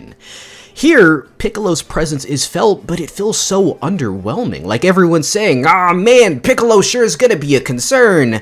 But anyways, like even though the story expresses that Piccolo is a concern, the story doesn't make him feel nearly as big a deal as they make it seem. Krillin loses, yeah, but he comes out fine despite Piccolo being dangerous, for example. He doesn't have that same fear factor that Piccolo Daimo had, and it just results in a much flatter villain and a flatter story built around said villain. And again, none of these early matches really focus on his story or really do much in the grand scheme of the narrative in the first place. I already explained Chi-Chi versus Goku, which doesn't really do anything for the story other than give Goku a wife, but I didn't even bother mentioning Tien versus Tao Pai Pai, who returns as a cyborg for some reason. I will give it credit, the match looks really good, but I can't help but feel it doesn't really matter. This match sees Tao Pai Pai on behalf of his brother Shen trying to get revenge on Yamcha and Chaozu for abandoning their teachings. Tien, who still has some gratitude and respect for Tao Pai Pai, doesn't want to hurt or humiliate him, but ultimately has his hand forced when push comes to shove. In the anime, this leaves him pretty disappointed and he has to take a moment to collect his thoughts alone. This is a good moment, but it really isn't given much room to breathe. And I feel its purpose is primarily to give us a good idea of where Tien is skill-wise, and so it doesn't really land as hard as I feel it possibly could have. It also just kind of reinforces what we already knew about Tien anyways, and it's not like the Crane School is ever going to be relevant in this franchise ever again, save Yurin from Super Episode 89. I kind of feel like the first round of this tournament doesn't really justify itself the same way the fights of the 22nd Tenkaichi Budokai did. In the 22nd tournament, half of the first round fights were very deliberate, while the other half were comedic. Half of the fights in this tournament are deliberate, but only one really works in doing so. The other half is a comedic fight that didn't really blow me away, and a fight that doesn't really need to exist. I do want to make it clear, I actually like all of these fights, but they just don't really build the story nearly as well as the 22nd tournament did. You know what? Since I am here talking about fights, let's talk about them. So you remember when discussing the 22nd Tenkaichi Budokai, I put extra emphasis on the fight scenes of that arc? Akira Toriyama understood very well the power of paneling and excelled at choreographing excellent fight sequences while also backing them up with a strong narrative core. While the 21st Tenkaichi Budokai gave us a glimpse of this skill, the 22nd put further emphasis on it by removing much of the comedic elements and strengthening the story behind the fights, resulting in a much stronger set of action sequences, with the three highlights being Jackie Chun versus Tien, Goku versus Krillin, and Goku versus Tien, with others such as Yamcha versus Tien and Krillin versus Chaozu being good too, but those first three utterly eclipsing them in most categories. As I said back then, the 22nd Tenkaichi Budokai pretty much eclipsed the 21st Tenkaichi in terms of fight quality, and yet again, this happens once again with with the bar being set so high by the 23rd Tenkaichi that I feel it almost entirely eclipses the previous tournament. In the 22nd Tenkaichi arc, I feel all of the fights were pretty good, but only 3 were really great. In the 23rd, off the top of my head, I don't think there's a single good fight. That's because all of them are phenomenal. God vs. Yamcha, Chi-Chi vs. Goku, Tao Pai Pai vs. Tien, God vs. Piccolo, Goku vs. Tien, and of course Goku vs. Piccolo. Keen observers might have noticed that it's literally all but one of the fights in the tournament, and the one I neglected isn't even bad, it's just not as good as these ones. It's like an 8 out of 10, whereas the others are 9s and 10s. It's surrounded by so many peaks that it doesn't even register because all I can see is 7 Mount Everests and the Mount Magazine in between them. It's partially thanks to Dragon Ball finally getting to a point where all of the various talents behind the series can finally just show off and do what they want. Last House is utterly killing it, led by the duo of Naotoshi Shida and Taichihiro Ohara, who, by the way, unfortunately passed away fairly recently. I just want to highlight his contributions to Dragon Ball, as he is one of the more integral but underrated and very underappreciated animators from the franchise who, mind you, contributed to every series except for Daima. Studio Junio steps up to the plate, releasing some of the best looking episodes with talent such as Masaki Sato, Takeo Ide, and the legendary Hisashi Iguchi, who you Sonic CD fans might be familiar with. You've also got Seigasha, which since the Red Ribbon arc has seen the rise of up-and-comer Masahiro Shimanuki, who'd later become very well known for his focus on impactful strikes and effects animation. Him and Seigasha's supervisor, Tomokichi Takeuchi, absolutely cooking the episodes Seigasha are given to work on. All around, Dragon Ball is slowly putting together a dream team of animators who not only understand Toriyama's style, but how to translate it into incredibly impactful, fast-paced, fun fights. What else can I say? This arc has some incredibly well done fight scenes all across the board. I could be here all day glazing each and every one. That being said, I'm doing an analysis, not a Bukake compilation, so let's get back on track. I've been critical of how the first round built up to the inevitable conflict between Goku and Piccolo, so how does the second round manage by comparison? Well, it's better at least, but not like 22nd Tenkaichi Budokai level perfect. But I think in that case, it was just the stars aligning on a perfect narrative, with Tenshinhan vs. Roshi being this perfect kickoff for a story arc surrounding Ten's growth, and Krillin vs. Goku being both an excellent showcase in what Ten could gain from the turtles' teachings, but also a fun little exhibition of two friends we've seen come up together over the course of the series. This on top of it being our first fight in the arc to give us a scope of Goku's capabilities at this age. At face value, the 23rd Tenkaichi semifinals appear to be more of the same. One match pits the inevitable final boss of the arc against someone else in their first true test of strength to also show just how unstoppable they are, even in a position where they might struggle a bit, and the other is to show us just how strong Goku is at this moment. These two matches are God vs. Piccolo and Tien vs. Goku. God vs. Piccolo is pretty standard in doing what it's supposed to. We finally get a good confrontation between these two halves of Piccolo, and I love the little teases about the two possibly being aliens. If I recall correctly, this is actually where the audience learns that if Piccolo is killed, God goes with him. Something which God is willing to let happen anyways if it means getting rid of Piccolo for good. It's a pretty good fight overall with some good choreography and all, but ultimately God loses and gets eaten too, because if there's anything Dragon Ball was missing before, it was Vor. Thus, raising the stakes of the final battle as Goku's gonna have to find a way to unvor God. In the meanwhile, Goku vs. Tien is a showcase of the sheer difference in power between Goku and Tien, and honestly, this one kinda goes hard. Not only is it incredibly well animated, with literally everything the Toei animators touch in this segment being absolute gold, highlight being this little flip both fighters do after their initial skirmish, I just love the way it escalates. Initially the fight seems pretty even, but Tien points out that Goku's much slower than him, and that'll be Tien's key to victory. But the keen-eyed viewer might notice two things. Whereas Tien seems to be a little bit out of breath after his initial skirmish with Goku, Goku seems completely fine. Also, Goku has a new design. It's kinda gas. I like the little undershirt that goes with the turtle G, but why exactly does he have that?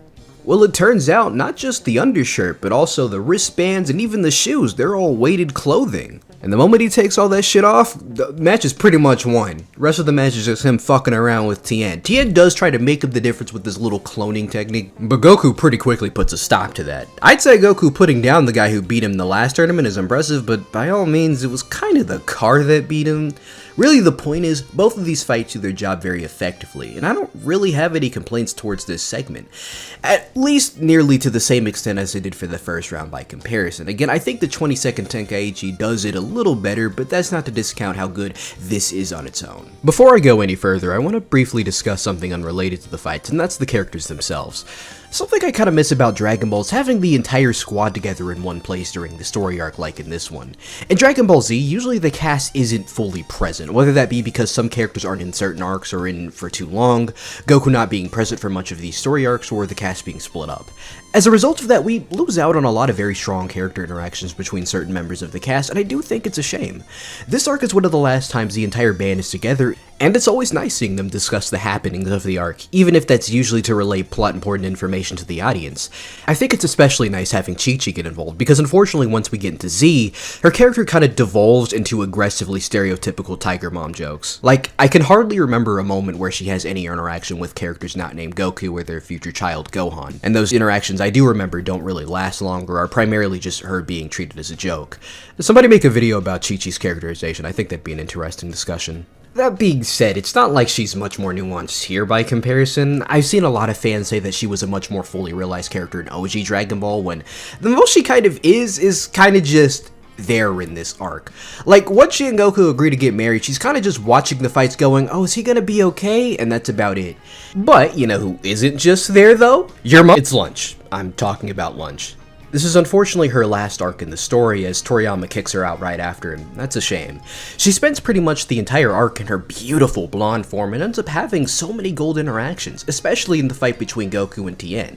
Delinquent Lunch, who has consistently been portrayed as a hard-ass of varying degrees across the entire series, has a moment where she gets flustered when Goku unties Tien's belt and reveals his underwear to the audience. Also in the fight, when Tien pulls out the multiform technique, Lunch genuinely believes them all to be Tien's twins.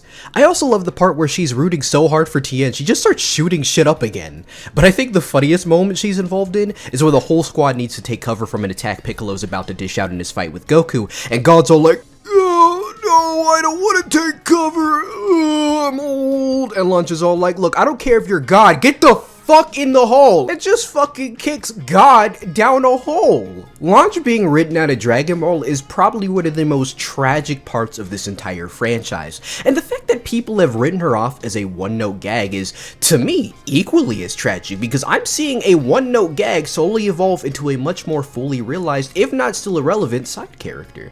She's involved in some of the funniest moments in the entire series up to this point, and has been a huge bright spot comedy-wise even as Dragon Ball has moved away from its purely comedic roots. I get it, the squad goes from mostly unimportant to pretty much irrelevant by the next arc, but I don't see why Lunch had to be sacrificed when she was probably one of the best characters of the squad. It's a complete shame, and I'll hold out hope that maybe Super can do something with her in the future, but I'm not gonna hold my breath. All this discussion about Launch, you'd think she's one of the characters involved in the final battle, but no, obviously the final battle was always going to be Goku and Piccolo Jr. I think of all the fights in the tournament, this is probably my second favorite, only beaten out by Goku and Tien. That being said, it does have similar strengths though, primarily in its progression, as the scale of the battle keeps getting larger and larger. Not so incidentally, Piccolo also gets larger. Piccolo can kinda just do shit in this fight, like growing larger, stretchy arms, he could even regenerate limbs. Piccolo Daimo wasn't established to be able to do stuff like this, but I wonder if he could do this kind of shit too and he just didn't bother. What, was he stupid or something? Despite the life or death, world-ending consequences this fight carries, Goku was determined to play this fight by tournament rules because he is absolutely determined to get at least one tournament win in his lifetime. And he means that shit for real. Like, after Goku manages to free God by going inside of Piccolo and forcing him to spit them out, God tries to get involved in the fight directly and is all like, if we team up, he stands no chance against us. But Goku's all like, get the fuck out of the ring, my guy, I'm gonna get disqualified. And he forces God to sit his sorry ass on the sidelines and watch. Then Piccolo does this super big destroy everything move that he guarantees is gonna kill everyone who gets caught up in the blast, which is why the squad needs to hide away in a hole just to avoid getting caught up in it. But Goku just tanks that shit purely because if he got in the hole too, it would equal a ring out. You might ask where everyone else hid? Honestly, I don't know. See, everybody already left the vicinity of the conflict midway through the fight, but I can't imagine they all had time to leave the island too in the meanwhile, but it's Dragon Ball, I don't think I'm supposed to think too deeply about it. Now, you might wonder why everyone left the fight. Was it because the fight was getting too dangerous and so everyone was ordered to leave or something? Nah, see, throughout this entire arc, there's a small plot detail where nobody but Goku and Tien even realize that this very green man who happens to look like Piccolo is actually Piccolo. I get it, they were the two guys who happened to actually see the OG one up close, but come on. The squad only realizes it's him when Goku outright tells them before their fight, and the general public doesn't realize it until Goku knocks off Piccolo's little turban thing, which happens to hide his antennas. That's when Piccolo's all like, "That's right, bitches, I'm Piccolo's reincarnation," which causes a worldwide panic that results in the entire crowd running on top of, again, a worldwide panic. Like, literally, within the moments of him revealing this to the audience, there's already newscasters worldwide announcing that some guy at the 23rd Tenkaichi Budokai is claiming to be Piccolo's reincarnation. Can you imagine a situation like this happening in real life? Like, you're just chilling watching Better Call Saul or Squid Game or some shit like that. Then there's a breaking news report that in like the middle of an MMA fight, one of the fighters stopped mid-match and revealed himself to be the reincarnation of Adolf Hitler. And next thing you know, you have a worldwide panic. This entire scenario is just batshit insane. And honestly, I'm all for it. This whole fight is batshit insane, but in a very controlled manner. After all, Goku is determined to win the fight with tournament rules intact despite the circumstances. It's got a lot going for it, some really fun set pieces, like Piccolo throwing this energy beam that chases Goku around, which results in Goku doing the good old just run right in front of them and let it hit them trick, Piccolo becoming huge as I mentioned earlier, Piccolo brawling up the ring, and of course, how could I not mention Goku's godly meteor combination, the nickname I think the games gave this set of attacks. Like, seriously, this set of attacks with the accompanying animation by the always reliable Naoto Shishida is just on a whole nother level. It's always fun to watch this one back. It's so devastating that the whole crew is convinced it's taken Piccolo down for good, only for him to hit Goku with this particularly brutal energy blast through the elbow. And after this, we get probably the most brutal beatdown in the entire franchise. He just starts stomping on that hole. Goku gets back up and is all like, "You missed all my vital organs, you dumb fuck," and Piccolo's all like, "All of them?" When they start fighting again, he deliberately targets the hole again, elbowing the fuck out of it. Shout out to the team responsible for both of these scenes. They both go way out of their way to show just how excruciating this is. I also like the uses of black over red in Last House's version of the scene when it comes to coloring the blood. You'd assume that's some sort of censorship or some shit like that, but the next episode uses red instead of black, so I assume it's a directorial choice, and I kinda fuck with it. Now back to the fight, Piccolo then uses this dinky little energy beam to fuck up Goku's other arm before he fires this big ass energy beam at him, which it appears ends Goku for good. But it's Goku, of course it doesn't end him. To mark the end of this bloody battle, Goku reveals that he dodged the attack and can fly, and he uses that skill to launch himself straight into Piccolo, using enough force to both disable him physically and simultaneously knock him out of the ring, which ultimately wins Goku the match. And that's that. It took Goku 3 attempts, 3 different arcs with 2 arcs in between them, and somewhere in the range of 100 episodes across, but as Dragon Ball is taking its final curtain call, Goku finally achieves that tournament victory that so consistently eluded him. Goku is the victor of the 23rd Tenkaichi Budokai, and it's such a great moment to see. Just on a personal level, it's like seeing a friend accomplish their dreams, you know? Toriyama did such an excellent job making me want to see this inevitable victory, and you know, when it happens, it's just such a feel-good moment. Like, it really doesn't even matter that Goku just saved the world. To me, what I'm feeling is that sense of relief that Goku finally achieved this dream of his, you know? But that being said, once all the fighting is done and over with, God goes over to the now down Piccolo in order to finish the job. But Goku stops him and reveals to everyone that if God were to die, the Dragon Balls would go with him. While God tries to justify killing himself due to his failure to keep Piccolo in check, Roshi counters God by pointing out that the reason the whole squad is here in the first place is thanks to him. The creation of the Dragon Balls enabled a domino effect that led to Bulma meeting Goku, the duo meeting Roshi, Roshi training Goku, Roshi teaching Tien the ways of the Turtle School, things that led to this squad of people of different backgrounds and mindsets coming together, all thanks to the existence of the Dragon Balls, which, almost like a string of fate, brought them together. And as Roshi is relaying all of this to God, we see panels of what has come before. Bulma convincing Goku to join her, Bulma and Goku meeting Roshi, all of the squad members as they were when we were first introduced to them, and Yajirobe is there too. And it's those words that convinces God to keep living. Humbled by Goku and his strength both physically and mentally, he tries to pass on the mantle of God over to him, believing Goku to be deserving of the title, but Goku very soundly rejects it and almost immediately evacuates the premises with Chi-Chi so they can both be wed together. And in an instant, Dragon Ball is over. While it had often been speculated to be the case, Dragon Ball was never officially intended to end here. In fact, in this very chapter of the manga, Roshi is seen telling viewers that, no, Dragon Ball is not over yet. But I think the fact that Toriyama had to clarify something like this in the first place is indicative of the vibe this part of the series was giving off.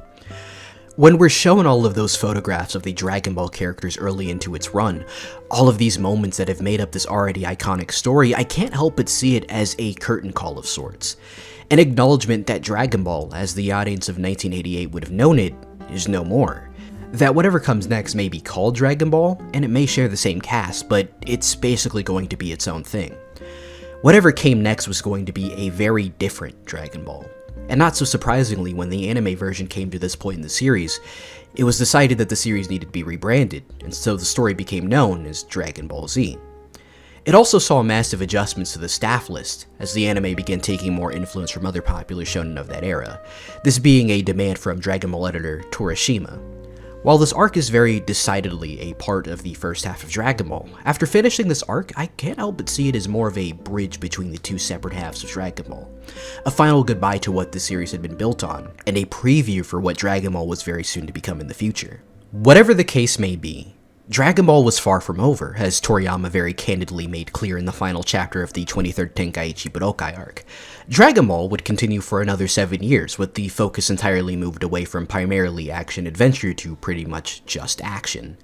But this would become Dragon Ball's bread and butter, so much so that it almost single-handedly boosted not just its own sales, not just Shounen Jump's sales, but manga sales, period, during the early to mid-1990s. Its anime would be broadcast worldwide and leave an enormous impact on communities as far as France, Latin America, and of course the United States, though about a decade later, unfortunately. But Dragon Ball, now the face of shonen battle manga, would leave its imprint on the world of shonen manga, becoming the face and the textbook go-to base for pretty much all future shonen manga. But that is a story for another time. What's important right now is coming back around to the question I raised right before I started my analysis of the Hunt for the Dragon Balls arc.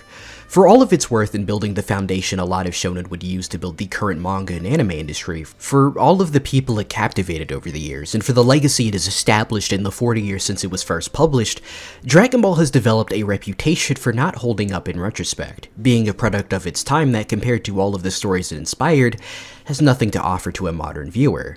Dragon Ball doesn't have a story, they say. Dragon Ball hasn't aged well. I'm not quite done with Dragon Ball as a whole, I've only analyzed the first half so far, but after finishing this section, I can safely say that all of this is already proving to be complete nonsense. Because sure, I agree, Dragon Ball is certainly a product of this era of shonen and this era of Japan as a whole. Compare this to One Piece, Naruto, Bleach, My Hero Academia, Jujutsu Kaisen, Chainsaw Man, Dandadan. Dragon Ball is much more messily put together, less thematic, less relevant to the feelings people may have in the 2020s, but I still think there is a lot of value to this series, and especially these first 194 chapters or 153 episodes.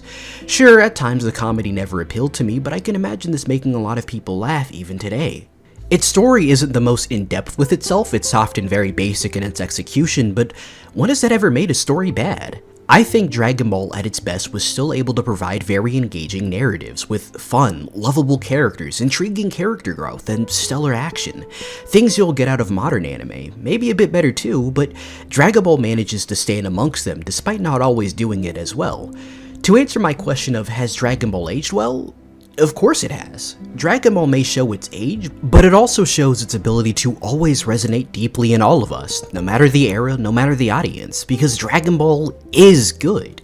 As simplistic and maybe outdated as it can be, it still connects with us all, and that's what makes Dragon Ball so special. Some of you might have noticed that not even once at any point in my analysis of Dragon Ball have I even alluded to the fact that, tragically, the creator of Dragon Ball, Akira Toriyama, passed away in March of 2024. For many of you, his passing might have weighed over all of you as I went through this series and tried to analyze why he made the decisions he did, and the legacy he left behind creating such an iconic story, so I can imagine it might have seemed a bit odd that I refrained from mentioning his passing at all. The reason I avoided discussing it was the result of the fact that I actually started scripting this video in January 2024, 2 months before he passed away, and the news didn't come out until I was midway through scripting the Red Ribbon Army segment. When I came up with the concept for my analysis, my only goal was to definitively prove that Dragon Ball still deserved respect all of these years later, and to show my regards as it passed its 40th anniversary. That being said, I wasn't completely on board with producing the video, as initially I honestly didn't have much to say about the series upon my rewatch in 2023, but when the news broke out about Toriyama's passing in March of 24, I realized I needed to make this video. I felt now more than ever, I needed to defend Toriyama's work and the passion he had for his craft. I wouldn't be doing this if it weren't for Dragon Ball. When I first watched Dragon Ball Z Kai on Nicktoons for the very first time in February 2011, it started a domino effect on my life that led me down the path of creating stories just like it, something which developed into a passion for writing stories, crafting narratives, and later analyzing them in order to find why stories resonate with us so much, why we hold them so close to our heart. I chose to avoid discussing his passing until this moment, partially because, as I said not too long ago, he was still alive when I started the scripting process, but it was also because I felt that I didn't want his passing to loom over the message of this video, which was that Dragon Ball is still an example of excellent storytelling, even 40 years later. I wanted to celebrate his work and the legacy he left behind, instead of focusing on the pain a lot of us feel knowing he's not here with us anymore. But with everything being all said and done now, I want to say thank you, Akira Toriyama, for bringing this story to life and changing the lives of so many people just like me, and uniting the world for our shared love of storytelling. Rest easy, and I hope the rest of you enjoyed my analysis, and have a great night. I'll catch you all later.